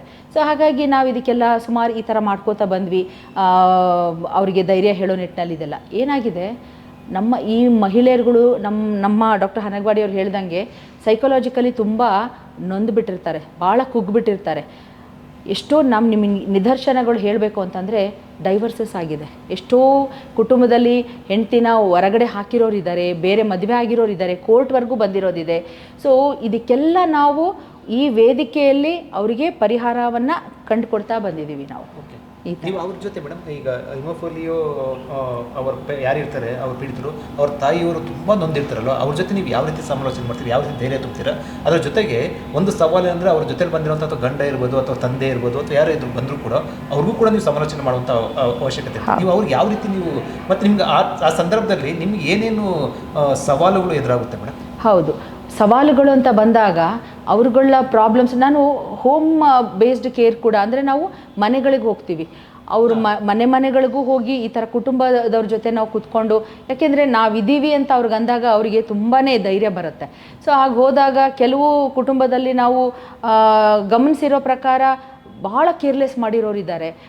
ಅವ್ರುಗಳ್ನ ಅವ್ರು ಮಾತಾಡೋದಕ್ಕೂ ಕೂಡ ಒಂಥರ ಹೆದರ್ಕೊಂಡು ಮಾತಾಡೋವಂಥ ಮಹಿಳೆಯರುಗಳನ್ನ ನಾನು ಗಮನಿಸಿದ್ದೀನಿ. ಅದೇ ರೀತಿ ನಿಮ್ಗೆ ಹೇಳಬೇಕು ಅಂತಂದರೆ ನಾವು ಪುನರ್ವಸತಿ ಶಿಬಿರಗಳನ್ನ ನಾವು ಆಯೋಜಿಸ್ತೀವಿ. ಅಂದರೆ ಆ ದಾವಣಗೆರೆ, ನಮ್ಮದು ಹಿಮೋಫಿಲಿಯಾ ಸಂಸ್ಥೆ ಇರೋ ದಾವಣಗೆರೆಯಲ್ಲಿ ಸುತ್ತಮುತ್ತ ಅಂದರೆ ಅಟ್ಲೀಸ್ಟ್ ಒಂದು 100-150 ಕಿಲೋಮೀಟರ್ಸ್ ದೂರದಲ್ಲಿ ನಾವು ಈ ಥರ ಶಿಬಿರಗಳನ್ನ ಮಾಡಿದಾಗ ತಾಯಿ ಮಗುವಿನ ಜೊತೆ ಆ ಶಿಬಿರಕ್ಕೆ ಬರ್ತಾಳೆ. ಅಲ್ಲಿ ನಾವು 3 ದಿನ 5 ದಿನ ಶಿಬಿರ ಮಾಡಿದಾಗ ಮಗುನ ಹೇಗೆ ಬೆಳೆಸಬೇಕು, ಆಡ್ತಾನೆ ಮಗು ಕೂಡ ಹೇಗೆ ಹಿಮೋಫಿಲಿಯಾನ ಅಕ್ಸೆಪ್ಟ್ ಮಾಡ್ಕೋಬೇಕು, ಇದನ್ನೆಲ್ಲ ನಾವು ಕಲಿಸ್ತಾ ಬರ್ತೀವಿ. ಜೊತೆಗೆ ಎಷ್ಟೋ ನಾವು ತಾಯಂದಿರುಗಳಿಗೆ ನಾವು ಈ ಆ್ಯಂಟಿ ಹಿಮೋಫಿಲಿಕ್ ಫ್ಯಾಕ್ಟರ್ಸ್ ಅಂತ ಏನು ಹೇಳಿದರು, ಇವಾಗ ಬ್ಲೀಡಿಂಗ್ ನಿಲ್ಲಿಸೋವಂಥ ಚಿಕಿತ್ಸೆ ಏನಿದೆಯೋ ಅದನ್ನು ತಾಯಂದಿರುಗಳು ತಮ್ಮ ಮಗುಗೆ ಹೇಗೆ ಕೊಡಬೇಕು ಅನ್ನೋದನ್ನು ಕೂಡ ಈ ತರಬೇತಿ ಕೊಡ್ತೀವಿ ಈ ಶಿಬಿರಗಳಲ್ಲಿ. ಯಾಕೆ ಅಂತ ಹೇಳಿದರೆ, ಆ ಮಗುಗೆ ರಕ್ತಸ್ರಾವ ಆಗಿರುತ್ತೆ, ಸಾಯಂಕಾಲ ಆದ ತಕ್ಷಣ ಆಸ್ಪತ್ರೆ ಕ್ಲೋಸ್ ಆಗುತ್ತೆ ಅಥವಾ ಅವರಿಗೆ ಹೋಗೋಕ್ಕೆ ದೂರ ಆಗಿರುತ್ತೆ. ಮರುದಿನ ಅವಳು ಹೋಗೋಷ್ಟೊತ್ತಿಗೆ ಆ ಮಗುವಿನ ಕಾಲು ಇನ್ನೂ ಅಂದರೆ ಹೆಚ್ಚು ರಕ್ತಸ್ರಾವ, ರಕ್ತ ಹೆಪ್ಪುಗಟ್ಟಿಕೊಂಡು ರಕ್ತ ಅಲ್ಲಿ ಕಲೆಕ್ಟ್ ಆಗಿಬಿಟ್ಟು ತುಂಬ ನೋವಿನಿಂದ ನರಳುತ್ತಿರ್ತವೆ ಮಕ್ಕಳು. ಅವಳಲ್ಲಿ ಆಸ್ಪತ್ರೆಗೆ ಹೋಗಿ ಆ ವೈದ್ಯರನ್ನು ಕಂಡು ಅವರು ಮತ್ತೆ ಅದು OPD ಕಾರ್ಡು ಇದೆಲ್ಲ ಫಾರ್ಮಾಲಿಟೀಸ್ ಮಾಡೋಷ್ಟೊತ್ತಿಗೆ ಸಂಜೆ ಆಗುತ್ತೆ. ಅಷ್ಟೊತ್ತಿಗಾಗಲೇ ಎಷ್ಟು ಆ ಮಗು ಅನುಭವಿಸ್ತಿರುತ್ತೆ. ಹಾಗಾಗಿ ನಾವು ಈ ಮಹಿಳೆಯರುಗಳಿಗೆ, ಆ ಕುಟುಂಬದಲ್ಲಿ ಯಾರು ಪೋಷಕರು ಅಂತ ಇರ್ತಾರೋ ಅವರಿಗೆ ನಾವು ತರಬೇತಿ ಕೊಟ್ಬಿಟ್ಟು ಮಗುಗೆ ಹೇಗೆ ಕೂಡಲೇ ಟ್ರೀಟ್ಮೆಂಟ್ ಮಾಡಬೇಕು. ಯಾಕೆ ಅಂತಂದರೆ ನಾವು ಹೇಳ್ತೀವಿ ಅರ್ಲಿಯೆಸ್ಟ್ ಸೈನ್ ಆಫ್ ಬ್ಲೀಡ್ ಅಂತೀವಿ. ಸ್ವಲ್ಪ ಸೂಕ್ಷ್ಮತೆ ಗೊತ್ತಾದ ತಕ್ಷಣ ಈ ಫ್ಯಾಕ್ಟ್ರಿ ಇಂಜೆಕ್ಷನ್ ಕೊಡೋದ್ರಿಂದ ಬ್ಲೀಡಿಂಗ್ ಫರ್ದರ್ ಆಗೋದನ್ನು ನಾವು ಅಲ್ಲೇ ಸ್ಟಾಪ್ ಮಾಡಿದರೆ ಹೆಚ್ಚು ಆ ಮಗು ನೋವು ಅನುಭವಿಸ್ಬೇಕಾಗೋದು ಬರೋದಿಲ್ಲ. ಸ್ಕೂಲಿಗೂ ಕೂಡ ಶಾಲೆಗೆ 1 ದಿನ ಅಥವಾ 2 ದಿನ ಅದು ವಿಶ್ರಾಂತಿ ಪಡೆದು ಸ್ಕೂಲ್ಗೆ ಮಾಮೂಲಾಗಿ ಹೋಗ್ಬೋದು. ಈಗ ಬೇರೆ ಬೇರೆ ಜಿಲ್ಲೆಗಳಲ್ಲಿ ಈ ರೀತಿ ನೊಂದಂಥ ಕುಟುಂಬಗಳು ಅಥವಾ ಹಿಮೋಫಿಲಿಯಾ ಇರುವಂಥ ಕುಟುಂಬಗಳಿದೆ, ಅವರ ಮನೆಗೆ ಹೋಗಿ ನೀವೇ ಅದನ್ನ ಅವೇರ್ನೆಸ್ ಮೂಡಿಸೋದು, ಅದು ಯಾವ ರೀತಿ ಮಾಡ್ತೀವಿ? ಪ್ರತಿ ಜಿಲ್ಲೆ ಅನ್ನೋದಕ್ಕಿಂತ ಹೆಚ್ಚಾಗಿ ನಾವು ನಮ್ಮದೇ ಒಂದು ರೇಡಿಯಸ್ ಹಾಕ್ಕೊಂಡಿದ್ದೀವಿ, ನಮ್ಮ ದಾವಣಗೆರೆ ಜಿಲ್ಲೆ ಸುತ್ತಮುತ್ತ. ಯಾಕೆ ಹೇಳಿದೆ ಅಂದರೆ ಈ ತರಹದ ಹಿಮೋಫಿಲಿಯಾ ಚಾಪ್ಟರ್ಸ್ ಅಂತ ಕರಿತೀವಿ. ಆ NGOsಗಳು ಕೆಲವು ನಮ್ಮ ಕರ್ನಾಟಕದಲ್ಲಿ 4-5 ಕಡೆ ಸೊಸೈಟಿಯನ್ನು ಮಾಡ್ಕೊಂಡಿದ್ದಾರೆ. ಅವ್ರದ್ದೇ ಆದ ರೀತಿಯಲ್ಲಿ ಆ ಸಂಸ್ಥೆಗಳು ಕೆಲಸ ಮಾಡ್ತಾ ಇದ್ದಾವೆ. ನಮ್ಮ ದಾವಣಗೆರೆಯಲ್ಲಿ ಇದು ಜಿಯೋಗ್ರಫಿಕಲಿ ಸೆಂಟ್ರಲಿ ಲೊಕೇಟೆಡ್ ಆಗಿರೋದ್ರಿಂದ ಮತ್ತು ಎಲ್ಲದಕ್ಕಿಂತ ಮುಖ್ಯವಾಗಿ ಫಸ್ಟು ಹಿಮೋಫಿಲಿಯಾಗೋಸ್ಕರನೇ NGO registered in Karnataka. So ಹಾಗಾಗಿ ನಾವು ರಾಜ್ಯದಾದ್ಯಂತ ನಾವು ಮಾಡ್ತೀವಿ ಅನ್ನೋ ಒಂದು ಮುಂಚಿತವಾಗಿಯೇ ನಾವು ಇದನ್ನೆಲ್ಲ ನಾವು ಪ್ಲ್ಯಾನ್ ಮಾಡ್ಕೊಂಡ್ವಿ. ಕ್ರಮೇಣ ಚಾಪ್ಟರ್ಸ್ಗಳಾಗಿರೋದ್ರಿಂದ ಆ ಭಾಗದಲ್ಲಿ ಅವ್ರವ್ರು ಕೆಲಸ ಮಾಡ್ತಾ ಇದ್ದಾರೆ. ನಾವು ಎಲ್ಲಿ ಚಾಪ್ಟರ್ಸ್ ಇಲ್ಲ, ಎಲ್ಲಿ ಪೇಷಂಟ್ಸ್ ಕಡೆಯವರು ನಮ್ಮನ್ನು ನಿರೀಕ್ಷೆ ಮಾಡ್ತಾರೆ, ಅಲ್ಲಿ ನಾವು ಹೋಗ್ಬಿಟ್ಟು ಅವ್ರುಗಳಿಗೆ ಈ ಥರ ಸೇವೆಯನ್ನು ನಾವು ನೀಡ್ತಾ ಇದ್ದೇವೆ. ಇನ್ನೊಂದು ಮುಖ್ಯವಾಗಿ ಅಂತಂದಾಗ ಈಗ ಕೆಲವು ಮಕ್ಕಳು ಸ್ಕೂಲಿಗೆ ಹೋಗೋದನ್ನು ಡ್ರಾಪ್ಔಟ್ಸ್ ಅಂತ ಹೇಳ್ತೀವಿ, ಸ್ಕೂಲ್ಗೆ ಹೋಗೋದೇ ಬಿಟ್ಬಿಟ್ಟಿರ್ತಾರೆ. ಅದಕ್ಕೆ ನಾನಾ ಕಾರಣಗಳಿದ್ದಾವೆ. ಒಂದು, ಅವರಿಗೆ ಫೈನಾನ್ಷಿಯಲ್ ಪ್ರಾಬ್ಲಮ್ ಇರ್ಬೋದು, ಅಥವಾ ಆ ಮಗುಗೆ ಇಂಟ್ರೆಸ್ಟ್ ಇಲ್ಲದೆ ಇರ್ಬೋದು, ಅಥವಾ ಪೇರೆಂಟ್ಸು ಇಲ್ಲಿಟ್ರೇಟ್ಸ್ ಇರ್ತಾರೆ, ಅವ್ರಿಗೆ ಜಾಸ್ತಿ ಇದ್ರ ಬಗ್ಗೆ ತಿಳುವಳಿಕೆ ಹೇಳಿ ಮಗುನ ಮತ್ತೆ ಸ್ಕೂಲಿಗೆ ಕಳಿಸೋವಂಥದ್ದು ಇಲ್ಲದೆ ಇರ್ಬೋದು. ಅಥವಾ ಇನ್ನೊಂದು ಮುಖ್ಯವಾಗಿ ಪದೇ ಪದೇ ಅವರಲ್ಲಾಗುವಂಥ ರಕ್ತಸ್ರಾವ ಆಗೋದ್ರಿಂದ ಏನಾಗುತ್ತೆ, ಅವನಿವತ್ತು ಸ್ಕೂಲ್ಗೆ ಹೋಗಿರ್ತಾನೆ, ಅಲ್ಲಿ ಮಕ್ಕಳ ಜೊತೆಗೆ ಆಡ್ತಾ ಅವನಿಗೆ ಬ್ಲೀಡ್ ಆಗುತ್ತೆ, ಮನೆಗೆ ಬಂದು ಮತ್ತೆ ಅವನಿಗೆ ಮರುದಿನ ಹೋಗೋಕ್ಕಾಗದೇ ಮತ್ತೆ 3-4 ದಿನ ಹಾಸಿಗೆ ಮೇಲೆ ಅವ್ನು ನರಳಾಡಬೇಕಾಗಿ ಬರುತ್ತೆ. ಈ ಥರ ಆದಾಗ ಮತ್ತೆ ಅವನು 5ನೇ ದಿನನೋ ಒಂದು ವಾರ ಮುಂದಿನ ವಾರ ಹೋದಾಗ ಅವನಿಗೆ ಅಲ್ಲಿ ಸಿಲೆಬಸ್ ಕೂಡ ಅವನಿಗೆ ಗ್ಯಾಪ್ ಆಗಿಬಿಡುತ್ತೆ. ಆ ಒಂದು ಕಾರಣದಿಂದ ಶಾಲೆಗೆ ರೆಗ್ಯುಲರಾಗಿ ಹೋಗೋಕ್ಕೆ ಆಗದೇನೆ ಶಾಲೆ ಬಿಟ್ಟುಬಿಡೋವಂಥ ಸಂದರ್ಭವೂ ಇದ್ದಾವೆ. ಜೊತೆಯಲ್ಲಿ ಕೆಲವು ಮಕ್ಕಳು ಓವರ್ ಪ್ರೊಟೆಕ್ಟೆಡ್ ಅಂತ ಹೇಳಿದರು ಡಾಕ್ಟ್ರು. ಅವರಿಗೆ ಏನು ಅಂದರೆ ಏನು ಮುಟ್ಟಿದರೆ ಎಲ್ಲಿ ಏನಾಗ್ಬಿಡುತ್ತೋ ನನ್ನ ಮಗನಿಗೆ ಅಂತ ತುಂಬ ಓವರ್ ಪ್ರೊಟೆಕ್ಟ್ ಆಗಿ ಬೆಳೆಸೋಂಥ ಮಕ್ಕಳುಗಳಲ್ಲಿ ತುಂಬ ಒಂಥರ ಏನಂತಾರೆ ರೋಷ ಬಂದುಬಿಟ್ಟಿರುತ್ತೆ. ಇನ್ನು ಆ ಥರ ಮಕ್ಕಳುಗಳು ಇದನ್ನು ಉಪಯೋಗ ಮಾಡ್ಕೊತವೆ. ಈ ಸಂದರ್ಭನ ನಾನು ಸ್ಕೂಲಿಗೆ ಹೋಗೋದು ಬಿಡ್ಬೋದು, ಬ್ಲೀಡ್ ಆದರೆ ಅಮ್ಮ ನನ್ನ ಸ್ಕೂಲಿಗೆ ಕಳಿಸೋದಿಲ್ಲ, ಸೊ ಹಾಗಾಗಿ ನಾನು ಸುಮ್ಮನೆ ನೆಪ ಹೇಳ್ಕೊಂಡು ಶಾಲೆಗೆ ಹೋಗದೇ ಇರುವಂಥ ಮಕ್ಕಳುಗಳು ಕೂಡ ಇದ್ದಾವೆ. ಈ ತರಹ ಮಕ್ಕಳುಗಳನ್ನ ಅಥವಾ ಕುಟುಂಬಗಳನ್ನ ನಾವು ಗುರುತಿಸ್ಬಿಟ್ಟು ನಾವು ಅವರಿಗೆ ಸೂಕ್ತ ನಾವು ಟ್ರೈನಿಂಗ್ ಅಥವಾ ಎಜುಕೇಷನ್ ಶಿಬಿರಗಳನ್ನ ಮಾಡ್ತೀವಿ. ಕೌನ್ಸಿಲಿಂಗ್ ಅನ್ನೋದಕ್ಕಿಂತ ಶಿಬಿರ ಮಾಡ್ತೀವಿ. ಶಿಬಿರ ಯಾಕೆ ಕೌನ್ಸಿಲಿಂಗ್ ಅಂದ್ಬಿಟ್ರೆ ಓನ್ಲಿ ನಾವು ಹಿಂಗೆ ಹೇಳ್ತಾ ಹೋದಾಗ ಕೇಳೋದಕ್ಕಿಂತ ಶಿಬಿರದಲ್ಲಿ ಏನಾಗುತ್ತೆ, ಆಡ್ತಾನೆ ಅವರಿಗೆ ಪ್ರಾಕ್ಟಿಕಲ್ ಆಗಿ ನಾವು ಎಕ್ಸ್ಪೀರಿಯನ್ಸ್ ಅವ್ರಿಗೆ ಬರೋದಕ್ಕೆ ನಾವು ಆ ಥರ ಸೆಷನ್ಸ್ಗಳನ್ನ ಆರ್ಗನೈಸ್ ಮಾಡಿರ್ತೀವಿ. ಆವಾಗ ಅವ್ರಿಗೆ ಹೇಳ್ತೀವಿ ಎಜುಕೇಷನ್ ಎಷ್ಟು ಮುಖ್ಯ ಅನ್ನೋದಕ್ಕೆ ಎಕ್ಸಾಂಪಲ್ಸು ಕೆಲವೊಂದು ನಾವು ಸ್ಕಿಟ್ಗಳನ್ನ ಮಾಡಿ ಅವರಿಗೆ ತೋರಿಸೋವಂಥದ್ದು. ಈ ಥರ ಎಲ್ಲ ಮಾಡಿದಾಗ ಏನಾಗುತ್ತೆ, ಆಮೇಲೆ ಯಾರು ಫೇಲ್ಯೂರ್ಸ್ ಇರ್ತಾರೆ, ಅವರು ಎಜುಕೇಷನ್ ಸರಿಯಾಗಿ ತಗೊಳ್ಳದೇ ಇದ್ದಾಗ ಅವ್ರು ಯಾವ ಪರಿಸ್ಥಿತಿ ಒಳಗಾಗ್ತಾರೆ, ಯಾರು ಇದನ್ನೆಲ್ಲ ಚೆನ್ನಾಗಿ ವಿದ್ಯಾಭ್ಯಾಸ ಪಡೆದು ಏನೇನೆಲ್ಲ ಅಚೀವ್ ಮಾಡಿದ್ದಾರೆ ಅವ್ರದ್ದೆಲ್ಲ ಎಕ್ಸಾಂಪಲ್ಸ್ ಕೊಡೋದ್ರಿಂದ ಮಕ್ಕಳಿಗೂ ಅದ್ರ ಬಗ್ಗೆ ಇಂಟ್ರೆಸ್ಟ್ ಬರುತ್ತೆ. ಸೊ ಈ ತರಹದ ಕಾರ್ಯಕ್ರಮಗಳನ್ನ ನಾವು ಹಮ್ಕೋತೇವೆ. ನಮ್ಮದು ನೀವು ಕ್ಲಿನಿಕಲ್ ರಿಸರ್ಚ್ ಮಾಡಬೇಕು ಅಂದರೆ ಅಂತ ಯಾವಾಗ ಮನಸ್ಸು ಬಂತು ಮೇಡಮ್? ಅಂದರೆ ಮುಂಚೆನೇ ನೀವು ಏನು ಆಗಬೇಕಂತ ಅಂದ್ಕೊಂಡಿದ್ರೆ, ಯಾಕಂದ್ರೆ ಅವ್ರಿಗೆ ಅದೇ ಒಂದಷ್ಟು ಗುರಿ ಇರುತ್ತೆ ಅಥವಾ ಒಂದಷ್ಟು ಯೋಜನೆ ಇರುತ್ತೆ. ಹೌದು. ಸೊ ನಿಮ್ಮ ಮದುವೆ ಪ್ರಪೋಸಲ್ ಬಂದಾಗ ತುಂಬ ಮುಕ್ತವಾಗಿ ಮಾತಾಡಿದ್ರಿ, ಡಾಕ್ಟರ್ನ ಮದುವೆ ಆದ್ರಿ. ಸೊ ಅದನ್ನು ಸ್ವಲ್ಪ ಹಿನ್ನೆಲೆ ನೀಡೋದನ್ನು ಹೇಳಬೇಕು ಅಂತಂದರೆ ನಮ್ಮದು ಸ್ವಲ್ಪ ವೆಲ್ ಎಜುಕೇಟೆಡ್ ಫ್ಯಾಮಿಲಿನೇ. ಎಲ್ಲ ನಮ್ಮಲ್ಲಿ ಡಾಕ್ಟರ್ಸ್ ಇದ್ದಾರೆ ನಮ್ಮ ಫ್ಯಾಮಿಲಿನಲ್ಲಿ. ನನ್ನ ಆಂಟಿ ಬಂದು ಶಿ ವಾಸ್ ಗೈನಕಾಲಜಿಸ್ಟ್, ನಾವು ಶಿ ಈಸ್ ನೋ ಮೋರ್. ಅವ್ರನ್ನ ನಾನು ತುಂಬ ನೆನೆಸ್ಕೋತೀನಿ ಈ ಸಂದರ್ಭದಲ್ಲಿ. ಯಾಕೆ ಅಂತಂದರೆ ಅವ್ರನ್ನ ನಾನು ತುಂಬ ಫಾಲೋ ಮಾಡ್ತಾ ಇದ್ದೆ. ನಾನು ಸರ್ಜನ್ ಆಗಬೇಕು ಹೇಳಿ ತುಂಬ ಆಸೆ ಇತ್ತು ಸಣ್ಣವಳಿದ್ದಾಗಿಂದನೂ. ಈವನ್ ಮಕ್ಕಳೆಲ್ಲ ಆಡ್ತಾ ಇರ್ತಾರಲ್ಲ, ಆಡುವಾಗೂ ಕೂಡ ಕೆಲವರು ಟೀಚರ್ ಆಗೋ ಥರ ಆಟ ಆಡ್ಬೋದು, ಇನ್ನು ಕೆಲವರು ಅಡುಗೆ ಮಾಡೋ ಥರ ಆಟ ಆಡ್ಬೋದು. ನಾನು ಪ್ರತಿ ಬಾರಿನೂ ನಾನು ಡಾಕ್ಟರ್ ಆಗಬೇಕು, ಸರ್ಜನ್ನು, ಆಪ್ರೇಷನ್ ಮಾಡೋದು, ಇದೇ ಥರ ಆಟಗಳನ್ನೇ ನಾನು ಆಡ್ಕೋತಾ ಬಂದು ನನಗೂ ಕೂಡ ಅದು ಮನಸ್ಸಲ್ಲಿ ಕೂತ್ಬಿಟ್ಟಿತ್ತು, ನಾನು ಸರ್ಜನ್ ಆಗಲೇಬೇಕು. ಅದರಲ್ಲಿ ಹೆಚ್ಚಾಗಿ ನಮ್ಮ ಆಂಟಿ ಅಂತ ಹೇಳಿದ್ನೋ, ಅವರು ರೂರಲ್ ಏರಿಯಾಸಲ್ಲಿ ಅವರು ಪ್ರಿಫರ್ ಮಾಡ್ತಾಯಿದ್ರು. ಹೋಗಿ ಆ ಹಳ್ಳಿಗಳಲ್ಲಿರುವಂಥ ಪೇಷಂಟ್ಸ್ಗಳಿಗೇನೆ ಅವರು ಟ್ರೀಟ್ಮೆಂಟ್, ಅವ್ರಿಗೆ ಯಾವ ಥರ ಅಂತಂದರೆ ಪೇಷಂಟ್ಸ್ ಬಂದಾಗ ಅವರಿಗೆ ಚಾರ್ಜ್ ಕೂಡ ಕೊಟ್ಟು ಕಳಿಸೋದು, ಆ ಥರ ಕೆಲಸ ಮಾಡೋದನ್ನ ನಾನು ಗಮನಿಸ್ತಾ ಬರ್ತಿದ್ದೆ. ಯಾಕಂದರೆ ಪ್ರತಿ ರಜಾ ದಿನಗಳಲ್ಲಿ ಅವ್ರು ಬ್ಯಾಂಗ್ಳೂರಿನಲ್ಲಿ ಇಲ್ಲೇ ವರ್ಕ್ ಮಾಡಿದ್ದು. ಸೊ ಬೋರಿಂಗ್ ಹಾಸ್ಪಿಟ್ಲಲ್ಲಿ ಮಾಡಿದ್ದಾರೆ, ಗೋಶಾ ಹಾಸ್ಪಿಟ್ಲಲ್ಲೆಲ್ಲ. ಸೊ ಈ ಸಮ್ಮರ್ ವೆಕೇಷನ್ಸಿಗೆ ನಾನು ಬರ್ತಾ ಇದ್ದೆ, ಅವರಿಂದ ಸಾಕಷ್ಟು ನಾನು ಕಲಿತಾ ಇದ್ದೆ. ಆವಾಗ ನನಗೂ ಅನ್ನಿಸ್ತಾ ಇತ್ತು ನಾನು ರೂರಲ್ ಏರಿಯಾಸಲ್ಲಿ ವರ್ಕ್ ಮಾಡಬೇಕು, ಆ ಥರ ನನಗೆ ತುಂಬ ಇತ್ತು. ಇವ್ರದ್ದು ಅಂದ್ರೆ ಸಮಾಜ ಸೇವೆ ಅಥವಾ ಈ ರೀತಿ ಆವಾಗಿಂದಾನೆ ನನ್ನ ಮನಸ್ಸಲ್ಲಿ. ಹೌದು, ಯಾಕೆ ಅಂತಂದರೆ ನನ್ನ ಅಜ್ಜಿ ಅಂದರೆ ನಮ್ಮ ತಾಯಿ ಕೂಡ ಈ ಮೆಡಿಕಲ್ ಫೀಲ್ಡಲ್ಲೇ ಇದ್ದಂಥವ್ರು. ಸೊ ಅವರು ಕೂಡ ಹೇಳ್ತಾ ಇದ್ರು, ನಾನು ನಾವೆಲ್ಲ ಸಣ್ಣ ಮಕ್ಕಳು, ಮನೆಗೆ ಕೆಲವರು ಈಗ ಪೇಷಂಟ್ಸ್ಗಳು ಬರೋರು, ಅವರಿಗೆ ಮನೇಲೇ ಟ್ರೀಟ್ಮೆಂಟ್ ಮಾಡೋರು, ಎಲ್ಲದೂ ಫ್ರೀಯಾಗಿ ಮಾಡೋರು. ತುಂಬ ಬಡವ್ರು ಬರೋರು, ಅವರು ಕಾಲಿಗೆಲ್ಲ ಬಿದ್ದು ಹಳ್ಳಿಯಿಂದ ಬೆಣ್ಣೆ ತಂದಿದ್ದೀನಿ, ಕಾಳುಗಳು ತಂದಿದ್ದೀನಿ ಅಂತೆಲ್ಲ ಕೊಟ್ಟು ಹೋಗಕ್ಕೆ ಬಂದಾಗ ಕೂಡ ಅವ್ರು ಹೇಳೋರು, ಇದನ್ನು ನೀವು ಅಲ್ಲಿ ಮಾರಿದರೆ ನಿಮ್ಮ ಹೊಟ್ಟೆಪಾಡಿಗಾಗುತ್ತೆ, ನಾನು ಫೀಸ್ ತಗೊಳ್ಳಲ್ಲ ಅನ್ನೋ ಒಂದು ಕಾರಣಕ್ಕೆ ನೀವು ಇದನ್ನೆಲ್ಲ ನನಗೆ ಕೊಡೋದು ನನಗೆ ತಗೊಳಕ್ಕೆ ಇಷ್ಟ ಇಲ್ಲ, ನಾವು ಯಾವ ರೀತಿ ನಿಮಗೆ ಧನ್ಯವಾದ ತಿಳಿಸ್ಬೇಕು ಅಂತೇಳೆಲ್ಲ ಕೊಟ್ಟು ಹೋಗೋರು. ಇದನ್ನೆಲ್ಲ ನೋಡ್ತಾ ಇದ್ದೆ. ಒಂಥರ ನನ್ನ ಮನಸ್ಸಿನಲ್ಲೇ ಅನ್ಕೋತಿದ್ದೆ, ಒಂಥರ ಸೇವೆ ಮಾಡಿದಾಗ ಅಪ್ರಿಷಿಯೇಷನ್ನು, ಅಕ್ನಾಲೆಜ್ಮೆಂಟ್ ಏನಿರುತ್ತಲ್ಲ, ಅದು ಅವ್ರಿಗೆ ಎಷ್ಟು ಖುಷಿ ಕೊಡುತ್ತೆ. ಅವರು ಒಂಥರ ಬಂದು ವಾಪಸ್ ಹೋಗುವಾಗ ಖುಷಿಯಿಂದ ಹೋಗೋರು. ಹಳ್ಳಿ ಜನಗಳು, ಅವ್ರಿಗೇನು ತಿಳಿಯೋದಿಲ್ಲ. ಆ ಥರ ನನಗೆ ಅವಾಗಿಂದನೂ ನನ್ನ ಮನಸ್ಸಲ್ಲಿತ್ತು. ಸೊ ದೇವರು ಕೂಡಿಸಿದ್ದು ಅನಿಸತ್ತೆ. ಅವರು ಇದು ಫಸ್ಟ್ ಪ್ರಪೋಸಲ್ ಬಂತು, ನನ್ನ ಪೇರೆಂಟ್ಸ್ ಸಪೋರ್ಟಿಂದ ನಾನು ಅಟ್ಲೀಸ್ಟ್ ಇವ್ರನ್ನ ನಾನು ಕೈ ಹಿಡಿದ ಮೇಲೆ ಆವಾಗ ಇವ್ರು ಕೂಡ ಇದನ್ನೆಲ್ಲ ಚರ್ಚೆ ಮಾಡಿದರು. ಅವ್ರ ಸೋದರ ಮಾವ ಇವ್ರ ಕಣ್ಣೆದ್ರಿಗೇ ಹಸುನಿಗಿದ್ದು ಟ್ರೀಟ್ಮೆಂಟ್ ಸಿಗದೆ, ಸೊ ಹಾಗಾಗಿ ಟ್ರೀಟ್ಮೆಂಟ್ ಪಾರ್ಟು ಅವರು ಜವಾಬ್ದಾರಿ ತೊಗೊಂಡ್ರೆ ಈ ರಿಹ್ಯಾಬಿಲಿಟೇಷನ್ ಪಾರ್ಟು ನಾನು ಅವರಿಗೆ ಕೈ ಜೋಡಿಸ್ಬೇಕು ಅಂತ ನಾನು ನಿರ್ಧಾರ ಮಾಡಿ ಈ ಒಂದು ಭಾಗದಲ್ಲಿ ನನ್ನನ್ನು ನಾನು ತೊಡಗಿಸ್ಕೊಂಡೆ. ಅದಾದ ನಂತರ ಈಗ ಡಾಕ್ಟರು ಈಗ ಪದ್ಮಶ್ರೀ ಪ್ರಶಸ್ತಿ ಬಂದಿರೋದು ಎಲ್ಲ ಕಡೆ ಕೂಡ ಒಂದು ರೀತಿಯಲ್ಲಿ ಅಪ್ರಿಷಿಯೇಷನ್ಸ್ ಬರ್ತಾ ಇರುವಂಥದ್ದು, ಎಲ್ಲರೂ ಕೂಡ ಹೋಗ್ತಾ ಇದ್ದಾರೆ. ಸೊ ಈ ಸಂದರ್ಭದಲ್ಲಿ ನೀವು ಏನು ಹೇಳಕ್ಕೆ ಬಯಸ್ತೀರಿ? ನಿಮಗೂ ಕೂಡ ನಿಮ್ಮ ಫ್ರೆಂಡ್ಸು ರಿಲೇಟಿವ್ಸ್ ಎಲ್ಲ ಹೌದು ಹೌದು. ನಾನು ಮದುವೆ ಆದಮೇಲೆ ನಾನು ಡಾಕ್ಟ್ರ್ ಹತ್ರ ಅವರು ಪ್ರತಿ ಸಾರಿ ಹೇಳೋರು, ಅವರು ಶಾಲಾ ದಿನಗಳಲ್ಲಿ ಅವ್ರ ಮೇಷ್ಟ್ರೊಬ್ರು ಹೇಳ್ತಿದ್ರಂತೆ, we should never be after money, in fact money should be after us. ಅದೇ ಥರ ನಮ್ಮ ಡಾಕ್ಟ್ರು ಹೇಳೋರು.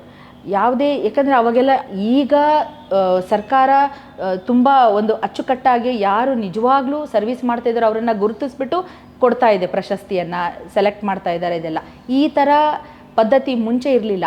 ಅಪ್ಲೈ ಮಾಡೋದು ತಗೊಳ್ಳೋದು ಈ ಥರ ಎಲ್ಲ ಇತ್ತು. ಆವಾಗ ಎಷ್ಟೋ ಸಾರಿ ಹೇಳೋರು, ಇವರಿಗೆ ಅವರ ಸ್ನೇಹಿತರಿರ್ಬೋದು, ನಮ್ಮ ಬೇರೆ ಬೇರೆ ಅವರ ಗುರುತು ಪರಿಚಯ ಇರೋರು, ಸರ್ ನಿಮಗೊಂದು ಈ ಥರ ಪ್ರಶಸ್ತಿ ಬರಬೇಕು. ನಾನು ಯಾವತ್ತೂ ಪ್ರಶಸ್ತಿಗೋಸ್ಕರ ಕೆಲಸ ಮಾಡೋದಿಲ್ಲ.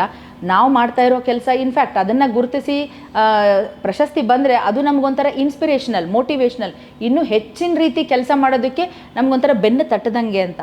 ಸೊ ಈ ಪದ್ಮಶ್ರೀ ಪ್ರಶಸ್ತಿ ಬಂದಿದ್ದು ಸಹ ನಮಗೆ ಯಾವ ರೀತಿ ಆಗಿದೆ ಅಂದರೆ ನಮಗಿನ್ನೂ ಪ್ರೋತ್ಸಾಹ ನೀಡಿದೆ ಅನ್ನೋಂಗೆ, ಇನ್ನೂ ಹೆಚ್ಚಿನ ಕೆಲಸ, ಇನ್ನೂ ವ್ಯಾಸ್ಟ್ ರೀತಿಯಲ್ಲಿ ವೈಡರ್ ವೇನಲ್ಲಿ ನಾವು ಕೆಲಸ ಮಾಡೋದಕ್ಕೆ, ನಮ್ಮನ್ನು ನಾವು ತೊಡಗಿಸ್ಕೊಳ್ಳೋದಕ್ಕೆ ಸರ್ಕಾರ ನಮ್ಮನ್ನು ಗುರುತಿಸಿ ಇನ್ನೂ ಬೆನ್ನು ತಟ್ಟಿದೆ, ಇನ್ನೂ ಹೆಚ್ಚಿನ ಕೆಲಸ ಮಾಡಿರಿ, ನಾವಿದ್ದೀವಿ ಅನ್ನೋ ಹೇಳಿದೆ ಅನ್ನೋದನ್ನೇ ನಾವು ಭಾವಿಸೋದು.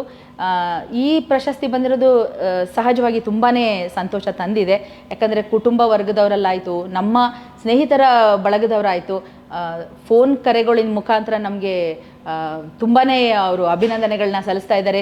ಯು ಡಿಸರ್ವ್ ಇಟ್ ಅಂದಾಗ ಭಾಳ ಖುಷಿ ಅನಿಸುತ್ತೆ. Sometimes I get goose bumps.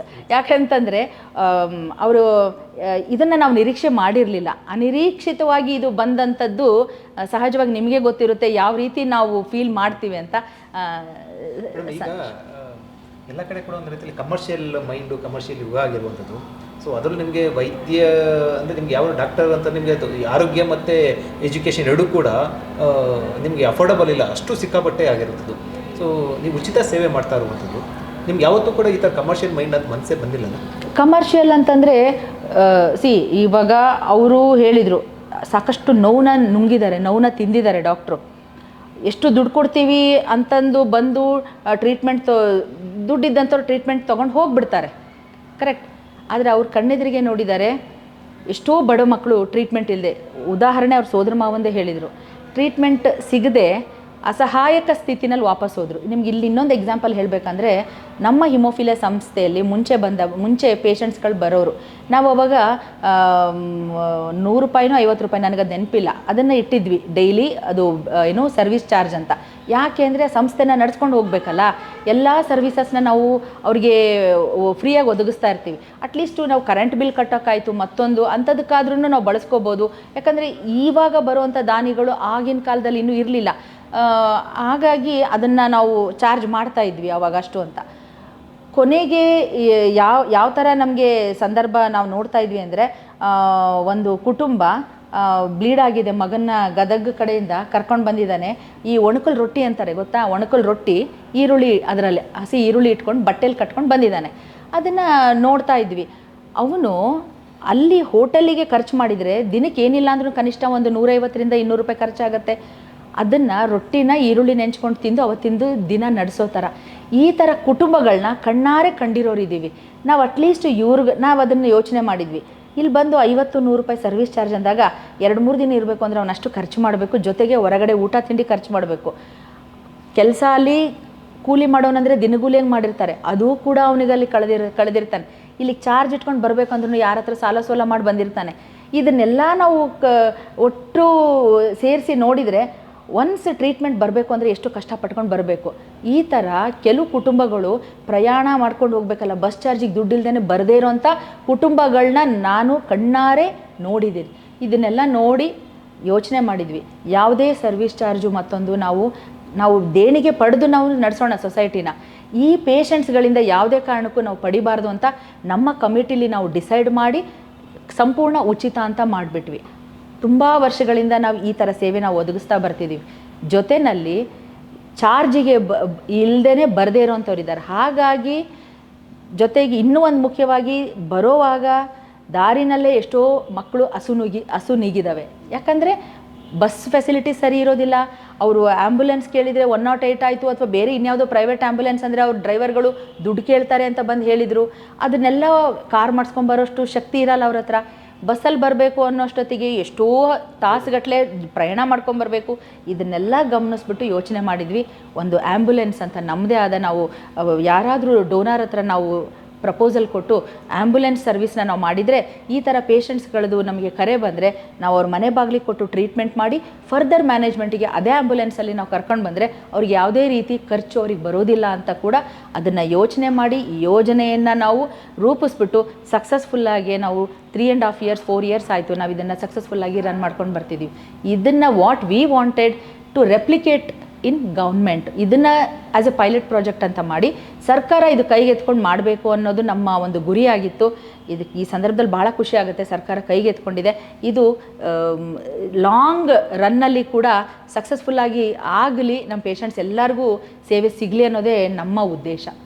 ಮುಂದಿನ ನಿಮ್ಮ ಗುರಿ ಅಥವಾ ನಿಮ್ಮ ನಡೆ ಅಂದರೆ ನಿಮ್ಮ ಒಂದು ಯೋಜನೆ ಮೇಡಮ್, ಮುಂದಿನ ಯೋಜನೆ ಸೊ ಯಾವ ರೀತಿ ಯೋಜನೆ ಹಾಕ್ಕೊಂಡಿದ್ದೀವಿ? ನಾವು ಸಾಕಷ್ಟು ಇವಾಗ ನಾವು ಸ್ಟ್ರಾಟಜಿ ಡಾಕ್ಯುಮೆಂಟ್ ಅಂತ ಮಾಡಿದ್ದೀವಿ. ಪ್ರತಿ 5 ವರ್ಷಕ್ಕೊಮ್ಮೆ ನಾವು ಒಂದು 5 years ಸ್ಟ್ರಾಟಜಿ ಡಾಕ್ಯುಮೆಂಟ್ ಅಂತ ಮಾಡ್ತೀವಿ. ಅಂದರೆ ಕೆಲವೊಂದು ಗುರಿಗಳನ್ನ, ವಿಷನ್ ಅಂತ ಏನು ಹೇಳ್ತೀವಿ ಅದನ್ನು ಹಾಕ್ಕೊತೀವಿ. ಅದೇ ರೀತಿ ನಾವು ಈ 5 ವರ್ಷದ ಹಿಂದೆ ಮಾಡಿದಂಥ ಈ ಯೋಜನೆಗಳೆಲ್ಲ ಫುಲ್ಫಿಲ್ ಆದವು. ಲೈಕ್ ಏನು ಈಗ ನಾವು ಹೇಳ್ತಾ ಇದ್ವಿ, ಆ್ಯಂಬುಲೆನ್ಸ್ ಪ್ರಾಜೆಕ್ಟ್ ಇರ್ಬೋದು, ಮೊಬೈಲ್ ಸರ್ವಿಸ್ ಯೂನಿಟ್ ಅಂತ ಹೇಳ್ತೀವಿ, ಅದು ಆಯಿತು. ಅದ್ರ ಜೊತೆಯಲ್ಲಿ ಔಟ್ರೀಚ್ ಪ್ರೋಗ್ರಾಮ್ಸು, ಹಳ್ಳಿಗಳಲ್ಲಿ ಹೋಗ್ಬಿಟ್ಟು ಈ ಹಿಮೋಫಿಲಿಯಾದ ಬಗ್ಗೆ ಅರಿವು ಮೂಡಿಸುವಂಥದ್ದು. ಇವಾಗ ಅಲ್ಲಿ ಈ ಗ್ರಾಮ ಪಂಚಾಯಿತಿ ಮುಖ್ಯಸ್ಥರು ಇರ್ತಾರೆ, ಅವ್ರನ್ನ ನಾವು ಭೇಟಿ ಆಗಿಬಿಟ್ಟು ನಿಮ್ಮ ಹಳ್ಳಿಗಳಲ್ಲಿ ನಾವು ಪ್ಯಾಂಪ್ಲೆಟ್ಸ್ಗಳನ್ನೆಲ್ಲ ಅಂಟಿಸ್ತೀವಿ. ಓದಕ್ಕೆ ಬರೋವಂಥವ್ರು ಅದನ್ನು ನೋಡೋ ಥರ.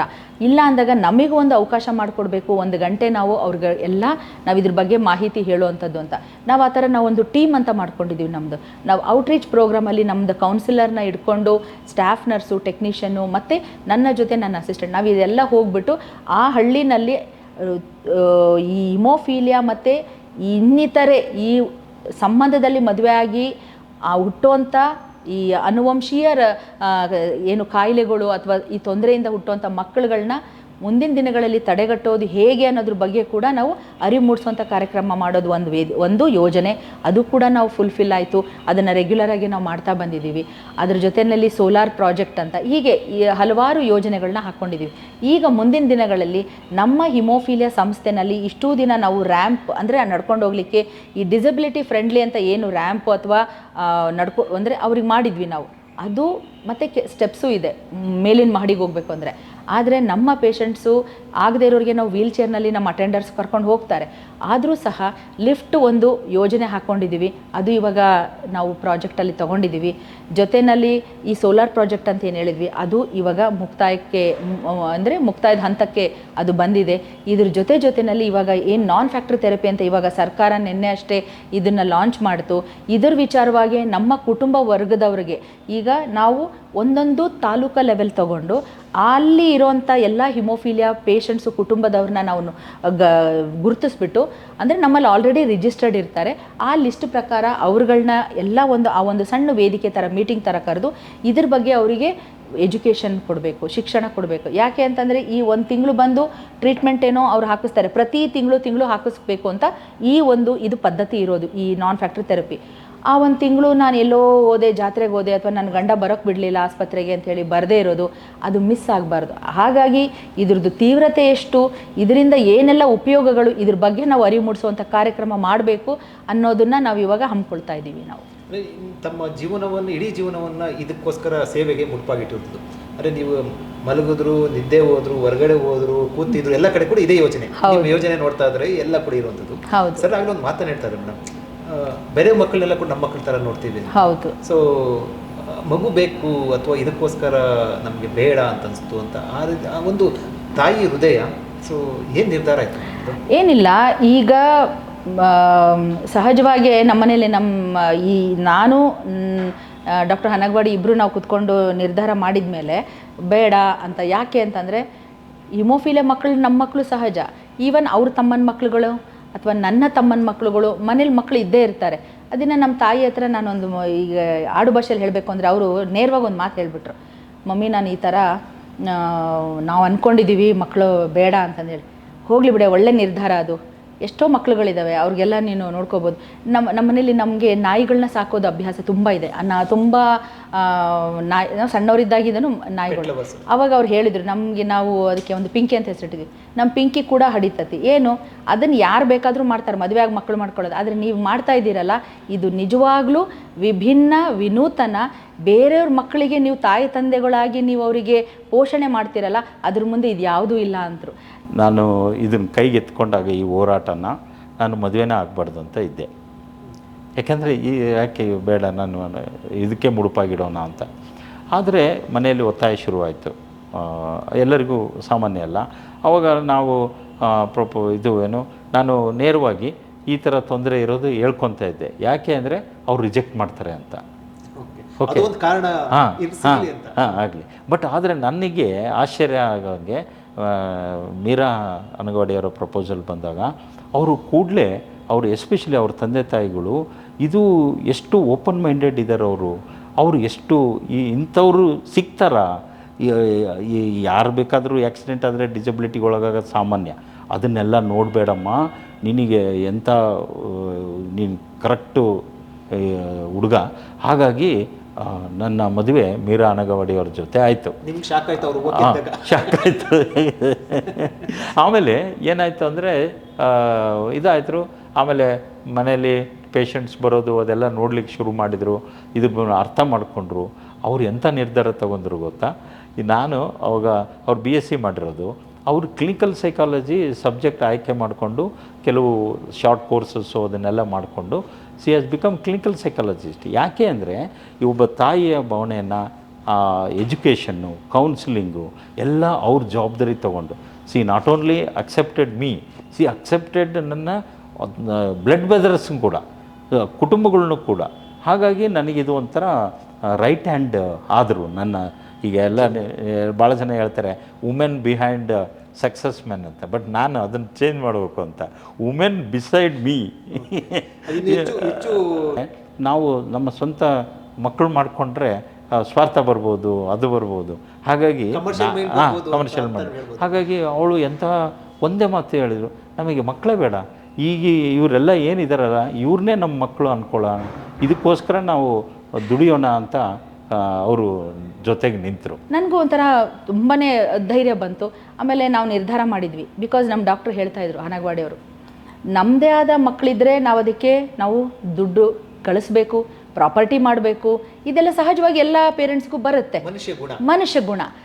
ನಮ್ಮದು ಮಕ್ಕಳಿಲ್ಲ, ಇವರೆಲ್ಲ ನಮ್ಮದೇ ಮಕ್ಕಳು ಅಂತ ಅಂದಾಗ ನಾವು ನಮ್ಮ ಅರ್ನಿಂಗು ಕೂಡ ಇವ್ರುಗಳಿಗೆ ನಾವು ಸ್ವಲ್ಪ ಪ್ರಮಾಣದಷ್ಟು ನಮಗೆ ಎಷ್ಟು ಬೇಕೋ ಅಷ್ಟು ನಾವು ಇಟ್ಕೊಂಡು ಇವ್ರಿಗೂ ಬಳಸ್ಬೋದು. ಆವಾಗ ಅವರಲ್ಲಿ ಕಾಣೋವಂಥ ಒಂದು ನೆಮ್ಮದಿ, ಖುಷಿ. ಯಾಕೆ ಇದು ಒಂದು ಎಕ್ಸಾಂಪಲ್ ಹೇಳ್ತೀನಿ. ಹಾವೇರಿ ಹತ್ರ ಒಂದು ಹಳ್ಳಿ, ಆ ಮಗುಗೆ ಮೆದುಳಲ್ಲಿ ರಕ್ತಸ್ರಾವ ಆಯಿತು. ಅವಳು ಒಂದು ಸಾರಿ ಟ್ರೀಟ್ಮೆಂಟ್ ಮಾಡಿಸ್ಕೊಂಡು ಹೋದ್ಮೇಲೆ ಒನ್ಸ್ ಮೆದುಳಲ್ಲಿ ರಕ್ತಸ್ರಾವ ಆದರೆ ಅದು ಯೂಶ್ವಲಿ ಅದು ಪದೇ ಪದೇ ಆಗುವಂಥ ಚಾನ್ಸಸ್ ಇರುತ್ತೆ, ಮತ್ತು ರಕ್ತಸ್ರಾವ ಆಗೋದು ಮೆದುಳಲ್ಲಿ. ನನಗೆ ಹೆಂಗಿದ್ದಾನೆ, ವಾಪಸ್ ಹೋದ್ಮೇಲೆ ಹೇಗಿದ್ದಾನೆ, ನನಗೊಂದು ಅದು ಅಭ್ಯಾಸ. ನಾವು ಅದನ್ನು ಮಾಡ್ಕೊಂಡಿದ್ದೀವಿ ಕೂಡ, ಒಂದು ಏನೋ ನಿಯಮ ಮಾಡಿಬಿಟ್ಟಿದ್ದೀವಿ. ಪ್ರತಿಯೊಂದು ಪೇಷಂಟು ಟ್ರೀಟ್ಮೆಂಟ್ ತೊಗೊಂಡು ವಾಪಸ್ ಊರಿಗೆ ಹೋದ್ಮೇಲೆ ನಾವು ಕೇಳ್ತಿರ್ತೀವಿ, ಹೆಂಗಿದ್ದಾನೆ, ಆರಾಮಿದ್ದಾನೆ ಈಗ ಅಂತ ವಿಚಾರಿಸೋವಂಥ ಅಭ್ಯಾಸ ನಮಗೆ. ನಾನು ಒಂದು ಸಾರಿ ಆ ಕುಟುಂಬಕ್ಕೆ, ಅವರ ತಾಯಿಗೆ ಫೋನ್ ಮಾಡಿದೆ. ಅವ್ರ ಅಜ್ಜಿ, ನಾನು ಹೊರಗಡೆ ಬಂದಿದ್ದೀನಮ್ಮ ಕೆಲಸಕ್ಕೆ, ಮನೇಲಿದ್ದಾನೆ, ಮತ್ತೆ ತೊಂದರೆ ಆಗಿದೆ, ಅವಳು ಅಳ್ಕಂತ ಅವನ್ನ ಸುಧಾರಿಸ್ತಿದ್ದಾಳೆ ಅಂದರು. ಯಾಕೆ ಬರಬಾರ್ದು, ಕಳಿಸ್ಕೊಡ್ರಿ. ಇಲ್ಲವ್ವ, ನಮ್ಮ ಹತ್ರ ಚಾರ್ಜ್ ಇಲ್ಲವ್ವ ಬರೋಕ್ಕೆ. ಯಾಕೆ ಅದ್ರ ಬಗ್ಗೆ ಯೋಚನೆ ಮಾಡ್ತೀರಿ, ಬರೋಕ್ಕಾದ್ರೂ ಪಕ್ಕದವ್ರಿಗೆ ಕೇಳಿವವ, ಅವರು 2 ದಿನ ಟೈಮ್ ಕೇಳ್ಯಾರೆ ಅಂತಂದರು. ಈ ಥರ ಭಾಷೆಯಲ್ಲಿ ಹೇಳಿದರು. ನಂಗೆ ಒಂಥರ ತುಂಬ ನೋವಾಯಿತು. ಕೊನೆಗೆ ನಮ್ಮ ಟೀಮ್ ಎಲ್ಲ ನಾವೇನು ಮಾಡಿದ್ವಿ, ಕೂಡಲೇ ನಾನು ಕಾರ್ ತೊಗೊಂಡೆ, ಸೀದಾ ನಮ್ಮದೆಲ್ಲ ಟೀಮ್ ಅವ್ರ ಮನೆಗೆ ಹೋದ್ವಿ. ಅಲ್ಲಿ ಹೋಗಿ ನೋಡಿದರೆ ಸಗಣಿ ಸಾರಿಸಿರ್ತಾರಲ್ಲ ನೆಲ, ಆ ಥರ ನೆಲದ ಮೇಲೆ ಆ ಮಗುಗೆ ಹೊಚ್ಚೋದಕ್ಕೂ ಕೂಡ ಅವ್ರ ಹತ್ರ ಹಾಸಕ್ಕೆ ಹೊಚ್ಚೋದಕ್ಕಿಲ್ಲ, ಗೋಣಿ ಚೀಲದ ಮೇಲೆ ಆ ಮಗು ಮಲಗಿಸಿದ್ದಾರೆ. ಅವಳದ್ದು ಹರಿದಿದ್ದು ಯಾವುದೋ ಸೀರೆನ ಕಟ್ ಮಾಡಿ ಹೊಚ್ಚಿದ್ದಾರೆ.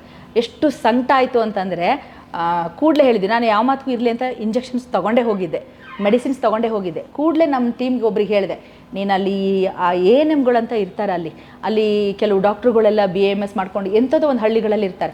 ಅವ್ರನ್ನ ಕರೆದೆ, ನೋಡಿರಿ ಇದು ಇಂಜೆಕ್ಷನ್ ಈ ಥರ ಇರುತ್ತೆ, ನಿಮ್ಮಲ್ಲಿ ಇಟ್ಟು ಹೋಗಿರ್ತೀನಿ, ಈಗ ನಾನು ಒಂದು ಇಂಜೆಕ್ಷನ್ ಮಾಡ್ತೀನಿ, ಅವ್ನಿಗೆ ಇವಾಗ ಅವರ ಅತ್ತೆ ಬರಬೇಕು, ಅತ್ತೆನ ಕೇಳಿ ಸೊಸೆ ಬರಬೇಕು ಮಗು ಕರ್ಕೊಂಡು, ನಾವು ಅಲ್ಲಿವರೆಗೂ ನಾವು ಸಂಜೆವರೆಗೂ ವೆಯ್ಟ್ ಮಾಡಿದ್ವಿ, ಅದು ಕೂಲಿ ಅವ್ರ ಕೆಲಸ ಮುಗಿಸ್ಕೊಂಡು ಬರೋದು ಲೇಟ್ ಆಗುತ್ತೆ, ಅದಕ್ಕೆ ಇಂಜೆಕ್ಷನ್ ಇಟ್ಟು ಹೋಗ್ತಿದ್ದೀನಿ, ರಾತ್ರಿ ಮತ್ತೆ ಇಂಜೆಕ್ಷನ್ ಕೊಡಿ, ಬೆಳಗ್ಗೆ ನೀವು ದುಡ್ಡು ಕೊಟ್ಟೆ ಕೈಯಲ್ಲಿ, ಇದನ್ನು ಚಾರ್ಜಿಗೆ ಅಂತ ಇಟ್ಕೊಂಡು ಇಲ್ಲ ಗಾಡಿ ಮಾಡಿಸ್ಕೊಂಡು ಬರ್ತೀಯೋ ಹೆಂಗೆ ಬರ್ತೀಯೋ ನೀನು ಕೂಡಲೇ ನಿಮ್ಮ ಮತ್ತೆ ಪರ್ಮಿಷನ್ ತೊಗೊಂಡು ನೀನು ಬಂದುಬಿಡು ಅಂತ ಹೇಳಿ ಬಂದೆ.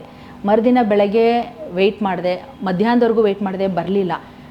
ನೋಡಿದರೆ ಅವ್ನು ಫೋನ್ ಮಾಡಿದ್ವಿ, ಫೋನ್ ಮಾಡಿದ್ಮೇಲೆ ಇಲ್ಲವಾ ಅವನಿಗೆ ಇದಿಲ್ಲ ಹೋಗೇ ಬಿಟ್ಟ, ಖಾಲಿ ಆದ ಅಂದರು, ಅವನು ಖಾಲಿ ಆಗಿಬಿಟ್ಟ ಅಂದರು. ಎಷ್ಟು ಸಂಕಟ ಆಯಿತು ಅಂತಂದರೆ ಅಟ್ಲೀಸ್ಟು ನನಗೆ ಅವಾಗಿಂದ ಭಾಳ ಸಂಕಟ ಆಯಿತು. ಈ ಥರ ಹಿಂಗಿದ್ದಾಗ ಅದಕ್ಕೋಸ್ಕರನೇ ಹಳ್ಳಿಗೆ ಹೋಗಿ ಈ ಯೋಜನೆ ನಾವು ಹಾಕ್ಕೊಂಡಿದ್ದೀವಿ. ಪ್ರತಿಯೊಂದು ಕುಟುಂಬಕ್ಕೂ ನಾವು ಅವರಿಗೆ ಎಸ್ಪೆಷಲಿ ಮದರ್ಸಿಗೆ ನಾವು ಧೈರ್ಯ ಹೇಳಬೇಕು. ಈ ಒಂದು ಹಿಮೋಫೀಲಿಯಾನ ಬೆಳೆಸೋದು ಕಷ್ಟ ಅಲ್ಲ ಅನ್ನೋ ರೀತಿನಲ್ಲಿ ಅವ್ರಿಗೆ ಆತ್ಮಬಲ ತುಂಬಬೇಕು, ಶಕ್ತಿ ತುಂಬಬೇಕು ಅನ್ನೋದು ಅನ್ನಿಸ್ತು. ಹಾಗಾಗಿ ನಾನು ನೀವು ಕೇಳಿದ್ರಲ್ಲ ಇದು ಯಾಕೆ ಈ ಥರ ಈ ಒಂದೆಲ್ಲ ನನಗೆ ಕೆಲವು ನಿದರ್ಶನಗಳು ನನ್ನನ್ನು ಈ ರೀತಿ ನಡ್ಸ್ಕೊಂಡು ಹೋಗೋದಕ್ಕೆ ಅವೇ ದಾರಿ, ದೇವರು ದಾರಿ ಮಾಡಿಸ್ತಾ ಇದ್ದಾನೆ ಅಷ್ಟೇ. ತಾಯಿ ಹೃದಯ ಅಂತ ಹೇಳ್ತಾರಮ್ಮ, ಅದಕ್ಕೆ ಹೇಳಿ ತಾಯಿ ಹೃದಯ. ಬಹುಶಃ ಮಗು ಅಥವಾ ಅವರು ಚೆನ್ನಾಗಿದ್ದು ಮುಂಚೆನೇ ಬಂದಿದ್ರೆ ಆ ಮಗು 100% ಒಂದ್ಸರಿ ಉಳಿಸಿದೀವಿ ಕೂಡ. ಎಕ್ಸ್ಪೆನ್ಸಿವ್ ಮೆಡಿಸಿನ್ ಈಗ ಸರ್ಕಾರ ಕೈಗೆತ್ಕೊಂಡು ಕೊಡ್ತಾ ಇದೆ. ಆಗಿನ ಸಂದರ್ಭದಲ್ಲಿ ನಾವು ದಾನಿಗಳ ಹತ್ರ ನಾವು ಫಂಡ್ ರೈಸ್ ಮಾಡಿ ಮೆಡಿಸಿನ್ಸ್ ತರಿಸಿ ಆ ಮಗುನ ಉಳಿಸಿದ್ವಿ ಕೂಡ. ನಮ್ಮ ಫಿಸಿಯೋಥೆರಪಿಸ್ಟು ಅದು ಒಂದು ಸೈಡು ಪ್ಯಾರಲೈಸ್ ಕೂಡ ಆಗ್ಬಿಡ್ತು ಮಗುಗೆ. ಎಕ್ಸಸೈಸ್ ಮಾಡಿ ಎಷ್ಟು ಚೆನ್ನಾಗಿ ಮೂಮೆಂಟೆಲ್ಲ ಆಗಿ ಹುಷಾರಾಗಿ ಹೋದ, ಮತ್ತೆ ಅದು ಅಟ್ಯಾಕ್ ಆಗುತ್ತೆ ಹೇಳ್ತಾರಲ್ಲ ಆ ಥರ ಆ ಮಗುಗೆ ಸಿವಿಯರ್ ಕ್ಯಾಟಗರಿನಲ್ಲಿತ್ತು. ಆ ಮಗುಗೆ ಅದು ಆಯಿತು.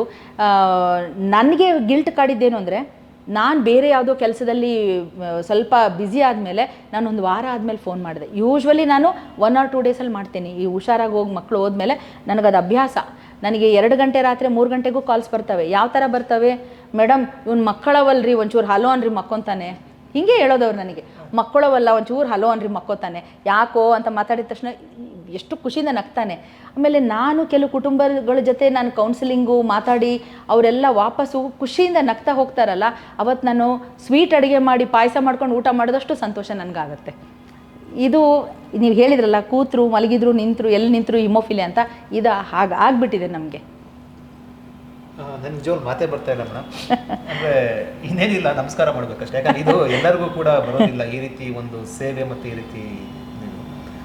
ಈ ಮೂಲಕ ಮೇಡಮ್ ಈಗ ಸುಮಾರು ಜನ ರಾಜ್ಯದಲ್ಲಿ ಹಿಮೋಫಿಲಿಯಾ ಪೀಡಿತರು ಇರ್ಬೋದು, ಅಥವಾ ಕೆಲವ್ರು ಗೊತ್ತಿಲ್ಲದೆ ಇರ್ಬೋದು, ಅದು ಕೆಲವರಿಗೆ ಸಂಬಂಧಪಟ್ಟಂತೆ ನಾವು ಬೇರೆ ಬೇರೆ ಎಲ್ಲೋ ಟ್ರೀಟ್ಮೆಂಟ್ ತಗೊಂಡು ಸುಮ್ಮನೆ ಕೂಡ ಆಗಿರ್ಬೋದು. ಸೊ ನೀವು ಒಂದು ಉದಾಹರಣೆ ಕೊಡ್ರಿ, ತಾಯಂದ್ರಿಗೆ ಮಕ್ಕಳಿಗೆ ಎಕ್ಸ್ಪೆಷಲ್ ನಿಮಗೆ ತಂದೆನೂ ಇರ್ಬೋದು, ಅದು ಜಾಸ್ತಿ ನಿಮಗೆ ಅವರು ಸಫರ್ ಪಡುವಂಥದ್ದು ಅಥವಾ ತುಂಬ ಅಟ್ಯಾಚ್ಮೆಂಟ್ ಇರುವಂಥದ್ದು ಅಥವಾ ತುಂಬ ನಾನಾ ರೀತಿಯಿಂದ ನೋವನ್ನು ಪಡುವಂಥದ್ದು ತಾಯಿ ಜಾಸ್ತಿ. ಇಂಥ ಮಕ್ಕಳಿದ್ದರೆ ಈ ಆ ತಾಯಿಗೆ ನೀವು ಏನು ಹೇಳಕ್ಕೆ ಬಯಸ್ತೀರಿ ಮೇಡಮ್ ಈ ಮೂಲಕ?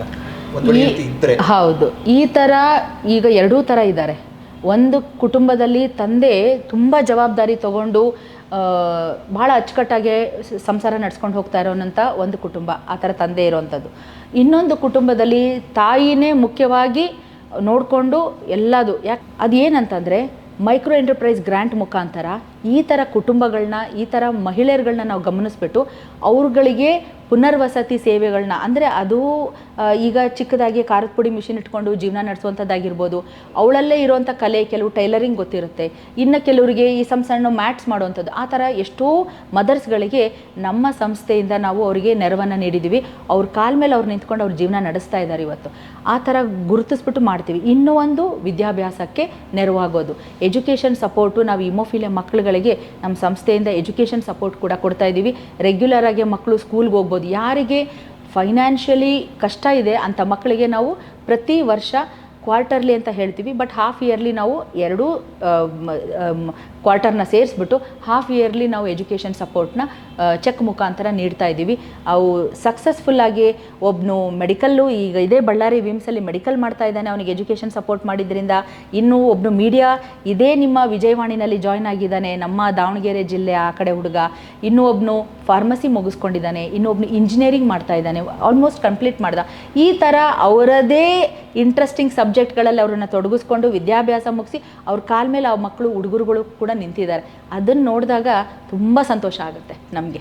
ಆಗಲೇ ಒಂದು ಹೇಳಿದೆ ಮೇಡಮ್, ಅಂದರೆ ಒಬ್ಬರು ಮಗು ಮಲ್ಲಿಲ್ಲ ಅಂದರೆ ಅಮ್ಮವ್ರ ಅಥವಾ ಮೇಡಮ್ ಅಲೋ ಅಂತ ಹೇಳಿ ಅಂತಂದಾಗ ಅದು ಒಂದು ರೀತಿಯಲ್ಲಿ ನಿಮ್ಗೆ ಒಂದು ರೀತಿಯಲ್ಲಿ ಖುಷಿ ಅನಿಸುತ್ತೆ. ಮತ್ತೆ ಮಕ್ಕಳು ಕೇಳಿದಾಗ ಹೇಳೋದಿದೆಯಲ್ಲ, ಸೊ ಅದು ಪ್ರೀತಿ ಇದ್ರೆ ಮಾತ್ರ ಆ ರೀತಿ ಬರುವಂಥದ್ದು. ಹೌದು ಹೌದು. ಆ ಮಕ್ಕಳೆಲ್ಲ ಒಂದು ನಿಮ್ಮ ಅಂದರೆ ಆಸ್ಪತ್ರೆಗೆ ಬಂದಾಗ ಅಥವಾ ನೀವು ಭೇಟಿ ಮಾಡಿದಾಗ ಅಂದಾಗ ನಂಗೆ ಒಂದು ಸಾರಿ ಇಂಟ್ರಪ್ಟ್ ಮಾಡಿದೆ.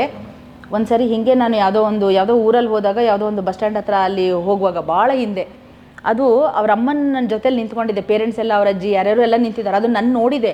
ಅವ್ರ ಅಮ್ಮಂಗೂ ಕೂಡ ಹೇಳ್ದಂಗೆ ನಾವು ಅಲ್ಲಿ ನಿಂತಿದ್ದೀವಿ. ಬಂದು ನನ್ನ ಬಟ್ಟೆ ಎಳಿತಿದೆ. ಯಾಕೆ ಅಂತ ನೋಡ್ತೀನಿ, ಅವನು ಅಲ್ಲಿ ಏನು ಒಂದು ಅವಾಗ ಅವರು ನೋಡವ ನಿಮ್ಮನ್ನು ನೋಡಿ ಹಂಗೆ ಬಂದಾನವ ಅಂತಂದರು. ಅಂದರೆ ಆ ಮಕ್ಕಳಿಗೆ ನಾನು ಎಷ್ಟೋ ಸರಿ ಬೈತೀನಿ ಕೂಡ. ಬೈದ್ರೆ ಅವಕ್ಕೆ ಖುಷಿ. ಮದರ್ಸ್ಗೂ ಅಷ್ಟೇ, ನಾನು ಹಿಂಗೆ ಮಾಡ್ತೀರಲ್ಲ ಹಿಂಗೆ ಅಂತ, ನಮ್ಮ ಒಳ್ಳೇದಕ್ಕೆ ಬೈತೀರಿ ಅಂತ. ಅವರು ನಾನು ಬೈದರೂ ಖುಷಿ, ಅವ್ರನ್ನ ಪ್ರೀತಿ ಮಾಡಿದ್ರು ಒಂಥರ. ಇದೆಲ್ಲ ಹೆಂಗಾಗಿದೆ ಅಂದರೆ ನನಗೆ ನನ್ನದೇ ಆದ ಮಕ್ಕಳನ್ನ ನಾವು ಮಾಡ್ಕೊಂಡಿದ್ರು ಕೂಡ ಇಷ್ಟು ಸಂತೋಷ ನನಗೆ ನೆಮ್ಮದಿ ಸಿಗ್ತಿತ್ತೋ ಇಲ್ಲೋ ಅಷ್ಟು ಸಂತೋಷ ನೆಮ್ಮದಿ ಈ ಮಕ್ಕಳಲ್ಲಿ ನಾನು ಕಾಣ್ತಾ ಇದ್ದೀನಿ. ಹಿಮೋಫಿಲಿಯಾ ಪೀಡಿತರ ಅಥವಾ ಬೆಳೆದಿವು ಕೆಲವರು ಡಾಕ್ಟರ್ ಆಗಿದ್ದಾರೆ, ಕೆಲವರು ಇಂಜಿನಿಯರಿಂಗ್ ಎಲ್ಲ ಆಗಿಲ್ಲ. ಹೌದು. ಸೊ ಅವ್ರಿಗೆ ಅದು ಲೈಫ್ ಲಾಂಗ್ ಇರುತ್ತಾ ಅಥವಾ ಯಾವ ರೀತಿ? ಒಂದು ವೇಳೆ ಯಾಕಂದರೆ ನಿಮ್ಮ ಪರ್ಸನಲ್ ಎಕ್ಸ್ಪೀರಿಯನ್ಸಲ್ಲಿ ಕೂಡ ನೀವು ಹೇಳಿರುವಂಥ ಹಿನ್ನೆಲೆಯಲ್ಲಿ ಕೆಲವರಿಗೆ ಮದುವೆ ಆಗೋದಕ್ಕೆ ಹಿಂದೇಟ್ ಆಗ್ತಾರೆ, ಇವೆಲ್ಲವೂ ಕೂಡ ಇರುತ್ತೆ. ಸೊ ಈ ಹಿನ್ನೆಲೆ ನೀವೇನೋ ಒಂದು ಮೆಸೇಜ್ ಕೊಡ್ತೀರಾ ಅಥವಾ ನೀವೇನೋ ಒಂದು ಬುದ್ಧಿವಾದ ಇದರಲ್ಲಿ ಈ ಸಂದರ್ಭದಲ್ಲಿ ಹೇಳಬೇಕು ಅಂತಂದರೆ, ಎಷ್ಟೋ ನಮ್ಮ ಹಿಮೋಫಿಲಿಯಾ ಯುವಕರುಗಳು ಮದುವೆ ಆಗದೆ ಬ್ಯಾಚುಲರ್ಸ್ ಆಗಿ ಉಳಿದಿರೋರಿದ್ದಾರೆ. ಕಾರಣ ಅವ್ರುಗಳಿಗೇನು, ನಾನು ಈ ಥರ ಹಿಮೋಫಿಲಿಯಾ ಇದೆ ಅಂತ ಹೇಳಿದರೆ ಅವ್ರು ನಾನು ಅಕ್ಸೆಪ್ಟ್ ಮಾಡ್ತಾರೋ ಇಲ್ವೋ ಅಂತ. ಯಾಕಂದರೆ ಅವ್ರಿಗೆ ಎಕ್ಸ್ಪೀರಿಯೆನ್ಸ್ಗಳು ಆಗಿದೆ. ಕೆಲವರು ಪ್ರೀತಿ ಮಾಡಿ ನಿಧಾನವಾಗಿ ಅವನು ಆ ಹಿಮೋಫಿಲಿಯಾದ ಬಗ್ಗೆ ಹೇಳಿದ ಮೇಲೆ ಅವಳು ಬಿಟ್ಟು ಹೋಗಿರೋವಂಥದ್ದಿದೆ. ಪ್ರಪೋಸಲ್ಸು ಬಂದಾಗ ಹಿಮೋಫಿಲಿಯಾ ಅಂದಾಗ ರಿಜೆಕ್ಟ್ ಮಾಡಿರೋವಂಥದ್ದಿದೆ. ಇನ್ನು ಕೆಲವು ಸಂದರ್ಭಗಳು ಪ್ರೀತಿ ಮಾಡಿ ಮದುವೆ ಆಗಿ ಮಗು ಆದಮೇಲೆ ಬಿಟ್ಟು ಹೋಗಿರೋಂಥ ಹೆಣ್ಮಕ್ಳುಗಳು ಕೂಡ ಇದ್ದಾರೆ. ಬರೀ ಗಂಡು ಮಕ್ಳು ಅಷ್ಟೇ ಬಿಟ್ಟು ಹೋಗೋದಿಲ್ಲ. ಇಲ್ಲಿ ಮದರ್ಸನ್ನು ಬಿಟ್ಟು ಹೋದ್ರು ಅಂತ ಹೇಳಿದೆ. ಇಲ್ಲಿ ಹೆಣ್ಮಕ್ಳುಗಳು ನಮ್ಮ ಹಿಮೋಫಿಲಿಯಾ ಯುವಕರನ್ನ ಬಿಟ್ಟು ಹೋಗಿರೋಂಥವ್ರು ಇದ್ದಾರೆ. ಇಲ್ಲಿ ನಾನೊಂದು ಮೆಸೇಜ್ ಕೊಡೋದೇನೆಂದರೆ, ಮದುವೆ ಆಗದೆ ಇರೋವಂಥದ್ದು ತಪ್ಪು. ಯಾವ ಹಿಮೋಫಿಲಿಯಾ ಹೊಂದಿರೋರು ಧಾರಾಳವಾಗಿ ಸಂತೋಷವಾಗಿ ಮದುವೆ ಆಗ್ಬೋದು. ಯಾಕೆ ಅಂತಂದರೆ ಅವ್ರಿಗೆ ಹುಟ್ಟೋವಂಥ ಎಲ್ಲ ಗಂಡ್ಮಕ್ಳುಗಳು ನಾರ್ಮಲಾಗೇ ಹುಟ್ಟುತ್ತವೆ. ಹೆಣ್ಣುಮಕ್ಳು ಕ್ಯಾರಿಯರ್ಸ್ ಆಗ್ತವೆ ಅಷ್ಟೇ, ಆದರೆ ಅವು ಅನುಭವಿಸೋದಿಲ್ಲ. ಮುಂದಿನ ದಿನಗಳಲ್ಲಿ ಮುಂದುವರೆದಂಥ ತಂತ್ರಜ್ಞಾನದ ಮುಖಾಂತರ ನಾವು ಈ ನಾರ್ಮಲ್ ಮಗುವನ್ನು ಅವರಿಗೆ ಹೆರುವಂಗೆ ನಾವು ಮಾಡುವಂಥ ಟೆಕ್ನಾಲಜಿ ಈಗ ಬಂದಿದೆ. ಸೊ ಹಾಗಾಗಿ ನಾನು ಈ ನಮ್ಮ 2 ಮೆಸೇಜ್ ಕೊಡಬೇಕು. ಒಂದು ನಮ್ಮ ಮಹಿಳೆಯರುಗಳಿಗೆ, ಮದರ್ಸ್ಗೆ ಎಸ್ಪೆಷಲಿ, ಯಾವುದೇ ಸಂದರ್ಭಕ್ಕೂ ಧೈರ್ಯಗೆಡಬಾರ್ದು. ಧೈರ್ಯವಾಗಿ ಬರೋವಂಥ ಸವಾಲುಗಳನ್ನ ಎದುರಿಸಬೇಕು. ಎಷ್ಟೋ ಕೆಲವರು ಸೂಸೈಡ್ ಮಾಡ್ಕೊಂಡಿರೋರು ಇದ್ದಾರೆ. ಮನೇನೇ ಬಿಟ್ಟು ಹೋಗಿ ಗೊತ್ತಿಲ್ಲದೆ ಹೋಗಿಬಿಟ್ಟಿರೋರು ಇದ್ದಾರೆ. ಈ ತರಹ ತಪ್ಪುಗಳನ್ನ ನಾವು ಮಾಡಿದರೆ ಮುಂದಿನ ಜನ್ಮದಲ್ಲಿ ನಾವು ಮನುಷ್ಯರಾಗಿ ಮತ್ತೆ ನಮಗೆ ಹುಟ್ಟುವಂಥ ಅವಕಾಶ ಸಿಗೋದಿಲ್ಲ. ಜೊತೆಗೆ ಆ ಮಗುನ ಅನಾಥ ಮಾಡಿ ಹೋಗೋದು ಅದು ತುಂಬಾ ದೊಡ್ಡ ತಪ್ಪು. ಹಾಗಾಗಿ ನಾನು ಹೇಳೋದಿಷ್ಟೇ, ಎಂಥ ಸಂದರ್ಭದಲ್ಲೂ ನಾವೊಂದು ಮಹಿಳಾ ವಿಭಾಗ ಅಂತ ಮಾಡ್ಕೊಂಡಿದ್ದೀವಿ. ಈ ವೇದಿಕೆಯಲ್ಲಿ ಸಾಕಷ್ಟು ಈ ಮನೋಸಾಮಾಜಿಕ ಸಮಸ್ಯೆಗಳನ್ನ ಇದ್ದಂಥವ್ರನ್ನ ಎಂತೆಂಥವರು ಇದರಿಂದ ಪಾರಾಗಿ ಅವರು ಸಫಲರಾಗಿದ್ದಾರೆ. ಸೊ ಏನೇ ಸಮಸ್ಯೆ ಇದ್ದರೂ ಬಂದು ನಮ್ಮ ಹತ್ರ ಕೇಳ್ಕೊಂಡಾಗ ನಾವು ನಿಮಗೆ ಸೂಕ್ತ ಪರಿಹಾರವನ್ನು ಒದಗಿಸೋವಂಥ ಜವಾಬ್ದಾರಿನ ನಾನು ತೊಗೊತೀನಿ ಅಂತ ಈ ಸಂದರ್ಭದಲ್ಲಿ ಅವ್ರಿಗೆ ಹೇಳಕ್ಕೆ ಬಯಸ್ತೀನಿ. ಇನ್ನೊಂದು, ಯುವಕರುಗಳಿಗೆ ಮದುವೆ ಆಗದೆ ಉಳಿಯೋದು ತಪ್ಪು. ಅವರಿಗೆ ಇಂಟ್ರೆಸ್ಟ್ ಇಲ್ಲದೆ ಇರೋರಿಗೆ ಯಾವುದೇ ರೀತಿ ನಾವು ಒತ್ತಾಯ ಮಾಡೋದು ಬೇಡ. ಆದರೆ ಇಂಟ್ರೆಸ್ಟ್ ಇದ್ದು ಮದುವೆ ಆಗಬೇಕು, ಈ ಮಕ್ಕಳು ಎಲ್ಲಿ ಹಿಮೋಫಿಲಿಯಾ ಮಕ್ಕಳು ಹುಟ್ಟುತ್ತವೋ ಅನ್ನೋ ಭಯದಿಂದ ಮದುವೆ ಆಗದೆ ಉಳಿಯೋದು ತಪ್ಪು. ಧಾರಾಳವಾಗಿ ಸಂತೋಷವಾಗಿ ಮದುವೆ ಆಗ್ಬೋದು. ಧನ್ಯವಾದ ಮೇಡಮ್. ಜೊತೆಗೆ ಇನ್ನೊಂದು ಮೆಸೇಜು ಜನಸಾಮಾನ್ಯರಿಗೆ, ಸಮಾಜಕ್ಕೆ ಕೊಡ್ತೀನಿ. ನಾನು ಮಾಡಿದೆ ಅಂತ ನೀವು ಮಾಡ್ರಿ ಅನ್ನೋದಕ್ಕಿಂತ ಹೆಚ್ಚಾಗಿ ನಾವು ಈ ಥರ ಹಿಮೋಫಿಲಿಯಾ ತೊಂದರೆ ಇರೋರಿಗೆ ಎಷ್ಟೋ ಹೆಣ್ಮಕ್ಳುಗಳು ಮುಂದೆ ಬಂದು ನಮ್ಮ ಹಿಮೋಫಿಲಿಯಾ ಹೊಂದಿರೋ ಯುವಕರುಗಳನ್ನ ಕೈ ಹಿಡಿಬೇಕು ಅಂತ ಈ ಸಂದರ್ಭದಲ್ಲಿ ಕೇಳ್ತೀನಿ. ಯಾಕೆ ಅಂದರೆ, ನಾರ್ಮಲ್ ಆಗಿರೋವಂಥವ್ರು ಎಷ್ಟೋ ಜನ ಒಳ್ಳೆಯಂಥ ವ್ಯಕ್ತಿಗಳೇ ಇರ್ತಾರೆ ಅಂತಲ್ಲ. ನನ್ನ ಅನಿಸಿಕೆ ಪ್ರಕಾರ ನಮ್ಮ ಹಿಮೋಫಿಲಿಯಾ ಹೊಂದಿರೋ ಹುಡುಗರುಗಳು ಹೃದಯದಿಂದ ತುಂಬ ಒಳ್ಳೆಯವರು ಇರ್ತಾರೆ. ಅವ್ರುಗಳಿಗೆ ಭಾಳ ಸಂಗಾತಿಯಾಗಿ ಬರಬೇಕು ಅಂತ ಈ ಸಂದರ್ಭದಲ್ಲಿ ಅವ್ರಿಗೆ ನಾನು ಕರೆ ಕೂಡ ನೀಡಬೇಕು ಅಂತ ಬಯಸ್ತೀನಿ. ಸಮಾಜದಲ್ಲಿ ಮತ್ತು ಹಿಮೋಫಿಲಿಯಾ ಯಾರು ಪೀಡಿತಿರ್ತಾರೆ, ಸಮಾಜ ಅಥವಾ ಕುಟುಂಬದಲ್ಲೂ ಕೂಡ ಅವ್ರಿಗೂ ಕೂಡ ತುಂಬ ಮಾನಸಿಕವಾಗಿ ಧೈರ್ಯ ತುಂಬುವಂಥ ಕೆಲಸ ಆಗಬೇಕು ಮೇಡಮ್. ಈ ನಿಟ್ಟಿನಲ್ಲಿ ತಾವೊಂದು ಸಂದೇಶ ಕೊಡ್ತೀವಿ ಆ್ಯಸ್ ಎ ಜನರಲ್ ಪಬ್ಲಿಕ್ಕಿಗೆ ನಾವು ಹೇಳಬೇಕು ಅಂತ ಹೇಳ್ತೀರಿ. ಹೌದು, ಇದ್ರ ಬಗ್ಗೆ ಹೆಚ್ಚೆಚ್ಚು ಇವಾಗ ನಿಮ್ಮದೇ ನಾನು ಮೀಡಿಯಾಗೆ ಧನ್ಯವಾದಗಳು ತಿಳಿಸ ಬಯಸ್ತೀನಿ. ಯಾಕಂದರೆ ಡಾಕ್ಟರ್ ಹನಗವಾಡಿ ಅವರು ಹೇಳ್ದಂಗೆ, ಒನ್ಸ್ ನಮ್ಮದು ಮೀಡಿಯಾದಲ್ಲಿ ಪೇಪರ್ನಲ್ಲಾಯಿತು, ಟಿ ವಿ ಚಾನಲ್ಗಳಲ್ಲಾಯಿತು, ಹಿಮೋಫಿಲಿಯಾದ ಬಗ್ಗೆ ಈಗೆಲ್ಲ ಎಲ್ಲರ ಕೈನಲ್ಲೂ ಮೊಬೈಲ್ ಇದೆ, ಯೂಟ್ಯೂಬ್ಸು, ಸೋಷಿಯಲ್ ಮೀಡಿಯಾ ತುಂಬ ಫಾಸ್ಟಾಗಿ ಬೆಳೆದಿದೆ. ಸೊ ಅದರಲ್ಲಿ ನೀವು ಇದನ್ನು ಪ್ರಸ್ತುತ ಮಾಡಿದಾಗ, ಅದನ್ನು ಅವ್ರು ನೋಡಿದಾಗ ಇದ್ರ ಬಗ್ಗೆ ತಿಳ್ಕೊತಾರೆ. ಮೀಡಿಯಾಗೆ ನಾನು ಯಾಕೆ ಥ್ಯಾಂಕ್ಸ್ ಹೇಳ್ತೀನಿ ಅಂದರೆ ಆ ಸಂದರ್ಭದಲ್ಲಿ ನಮಗೆ ಹೊಸ ಕರೆಗಳು ಬರ್ತವೆ, ಹೊಸ ಪೇಷಂಟ್ಸ್ಗಳು ನಮಗೆ ನೋಂದಾಯಿತರಾಗ್ತಾರೆ. ಅವರು ಎಷ್ಟೋ ವಯಸ್ಸಾದ ಮೇಲೆ ಅಂಗವೈಕಲ್ಯಕ್ಕೆ ಒಳಗಾದ ಮೇಲೆ ನಮ್ಮನ್ನು ಭೇಟಿ ಮಾಡೋದಕ್ಕಿಂತ, ನಮ್ಮ ಹತ್ರ ಬರೋದಕ್ಕಿಂತ, ಇದನ್ನು ತಿಳ್ಕೊಂಡು ಕೂಡಲೇ ಈ ಥರ ಸಿಮ್ಟಮ್ಸ್ ಎಲ್ಲಾದರೂ ಕಂಡು ಕೂಡಲೇ ನಮ್ಮ ಹತ್ರ ಬಂದರೆ, ಅಥವಾ ಅಕ್ಕಪಕ್ಕದ ಮನೆಯವರಲ್ಲೂ ಕೂಡ ಯಾರಾದರೂ ಈ ಥರ ತೊಂದರೆ ಇರೋರು ಗಮನಕ್ಕೆ ಬಂದರೆ ನಮ್ಮನ್ನು ಸಂಪರ್ಕಿಸಿದರೆ ನಾವು ಅವರಿಗೆ ಸರಿಯಾದ ಸಂದರ್ಭದಲ್ಲಿ ಮುಂಚಿತವಾಗಿ ಅಂಗವೈಕಲ್ಯಕ್ಕೆ ಒಳಗಾಗೋದಕ್ಕೂ ಮುಂಚಿತವಾಗಿಯೇ ಅವರಿಗೆ ತಪಾಸಣೆ, ಅವರಿಗೆ ರಕ್ತ ಪರೀಕ್ಷೆ ಮಾಡಿ ಸೂಕ್ತ ಚಿಕಿತ್ಸೆ ನೀಡಿ ಮಾರ್ಗದರ್ಶನ ನೀಡಿ ಅವರೂ ಕೂಡ ಉತ್ತಮವಾದ ಜೀವನವನ್ನು ಈ ಸಮಾಜದಲ್ಲಿ ನಡೆಸಬಹುದು ಅನ್ನೋದನ್ನು ನಾವು ಅವರಲ್ಲಿ ಕಾಣ್ಬೋದು. ಇದಕ್ಕಿಂತ ಇನ್ನೂ ಏನಂತಾರೆ ಗಾಬರಿ ಪಡುವಂಥ, ಆತಂಕ ಪಡುವಂಥ ಬೇರೆ ಬೇರೆ ಇದು ಅದು ನೋಡಿ, ಇದೇನು ಗಾಬರಿ ಪಡುವಂಥ ಆತಂಕ ಪಡುವಂಥದ್ದು ಏನಿಲ್ಲ. ಅವೇರ್ನೆಸ್ ಮಾತ್ರ ಮುಖ್ಯ. ಹೌದು, ಹಿಂದೆ ಇತ್ತು ಕುಸುಮ ರೋಗ ಅಂದ ತಕ್ಷಣನೇ ಇದು ಹೇಳೋಕ್ಕಷ್ಟೇ ಕುಸುಮ, ಇಷ್ಟು ಭಯಾನಕನ ಅನ್ನೋ ಒಂದು ಸಂದರ್ಭ ಇತ್ತು. ಆದರೆ ಈಗ ಕುಸುಮದಷ್ಟೇ ಮೃದು ಆದರೂ ಅಷ್ಟೇ ಬ್ಲಾಸಮ್ ಅಂತ ನಾವು ಹೇಳ್ತೀವಿ. ನಮ್ಮ ಈ ಯುವಕರು ಹೆಂಗೆ ಹೂ ಬ್ಲಾಸಮ್ ಆಗುತ್ತೆ, ಅರಳುತ್ತೋ ಹಾಗೆ ಅವ್ರುಗಳು ಯೌವನಾವಸ್ಥೆಗೆ ಬರೋಷ್ಟರಲ್ಲಿ ಅಂಗವೈಕಲ್ಯತೆಗೆ ಒಳಗಾಗದೇ ಇರೋಂಗೆ ತಡೆಯೋದೇ ನಮ್ಮ ಮುಖ್ಯ ಉದ್ದೇಶ. ಇಲ್ಲಿ ಇನ್ನೊಂದು ವಿಷಯ ಹೇಳೋಕ್ಕೆ ಬಯಸ್ತೀನಿ. ಒಂದು ಕುಟುಂಬದಲ್ಲಿ ಹಿಮೋಫಿಲಿಯಾ ಮಗು ಜನಿಸ್ತು ಅಂದ ತಕ್ಷಣ ಸಹಜವಾಗಿ ಜರ್ಜರಿತರಾಗ್ಬಿಡ್ತಾರೆ, ರೈಟ್? ಸೊ ಆ ಥರ ಆಗೋವಂಥ ಆತಂಕ ಬೇಡ ಅವರಲ್ಲಿ. ಆ ಕುಟುಂಬದಲ್ಲಿ ಹಿಮೋಫಿಲಿಯಾ ಮಗು ಜನಿಸ್ತು, ಎರಡನೇ ಮಗು ಮಾಡ್ಕೋಬೇಕು ಅಂತ ಆದರೆ ಇವಾಗೆಲ್ಲ ಟೆಕ್ನಾಲಜಿ ಮುಂದುವರೆದಿದೆ. ನಾವು CDPND ಅಂತ ಹೇಳ್ತೀವಿ, ಅಂದರೆ ಕ್ಯಾರಿಯರ್ ಡಿಟೆಕ್ಷನ್ ಮತ್ತು ಪ್ರಿನೇಟಲ್ ಡಯಾಗ್ನೋಸಿಸ್ ಅಂತ ಹೇಳ್ತೀವಿ. ಈ ಜೆನೆಟಿಕ್ ಕೌನ್ಸಿಲಿಂಗ್ ಮುಖಾಂತರ ಮುಂದೆ ಹುಟ್ಟುವಂತಹ ಹಿಮೋಫಿಲಿಯಾ ಮಗುವಿನ ಜನನವನ್ನು ನಾವು ತಡೆಗಟ್ಬೋದು. ತುಂಬ ಸುಲಭವಾಗಿದೆ. ಎಷ್ಟೋ ನಮ್ಮಲ್ಲಿ ಸಕ್ಸಸ್ಫುಲ್ಲಾಗಿ ಆಗಿದೆ. ನಾರ್ಮಲ್ ಮಕ್ಕಳಿಗೆ ಜನನವನ್ನು ನೀಡಿದ್ದಾರೆ. ತುಂಬ ಧನ್ಯವಾದ ಮೇಡಮ್ ಅಂತ ಕರೆಯಲ್ಲ, ಮೀರಾ ಅಮ್ಮ ಅಂತ ಕರೀತೀವಿ. ತುಂಬ ಧನ್ಯವಾದ ಮೇಡಮ್. ಅಂದರೆ ತಮ್ಮ ಜೀವನವನ್ನು ಮುಡುಪಾಗಿಟ್ಟಿರೋದಿಲ್ಲ, ಅದು ಸಾಮಾನ್ಯ ಸಂಗತಿ ಅಲ್ಲ. ಸೊ ತುಂಬ ಧನ್ಯವಾದಮ್ಮ. Thank you. ವೀಕ್ಷಕರೇ, ಇದು ಡಾಕ್ಟರ್ ಮೀರಮ್ಮ ಅವರ ಒಂದು ಮಾತು. ಇವರು ಸ್ಟೋರಿ ಅಂದರೆ ಇವ್ರ ಜೀವನವನ್ನು ಕೇಳ್ತಾ ಇದ್ದಾರೆ. ನಿಜಕ್ಕೂ ಕೂಡ ತುಂಬ ಹೆಮ್ಮೆ ಅನಿಸುತ್ತೆ ಮತ್ತು ಜೊತೆಗೆ ಕೈ ಮುಗಿಬೇಕನ್ಸುತ್ತೆ. ತುಂಬ ಧನ್ಯವಾದ ಮೇಡಮ್. ಇಡೀ ತಮ್ಮ ಜೀವನವನ್ನು ಹಿಮೋಫಿಲಿಯಾ ಪೀಡಿತರಿಗೆ ಮುಡುಪಾಗಿಟ್ಟಿರುವಂಥದ್ದು. ಅದೆಷ್ಟರ ಮಟ್ಟಿಗೆ ಅಂದರೆ ಬೇರೆ ಮಕ್ಕಳನ್ನು ತಮ್ಮ ಮಕ್ಕಳು ಅಂತ ನೋಡಿಕೊಂಡು ಎಲ್ಲಿ ಕಮರ್ಷಿಯಲ್ ಮೈಂಡ್ ಬರುತ್ತೆ ಅನ್ನೋ ಕಾರಣಕ್ಕೋಸ್ಕರ ಮಗುನೇ ಬೇಡ ಅನ್ನೋಂಥ ನಿರ್ಧಾರ ಕೈಗೊಂಡು ಸೇವೆ ಮಾಡ್ತಾ ಇರೋಂಥದ್ದು ನಿಜಕ್ಕೂ ಹೇಳ್ತಾರೆ.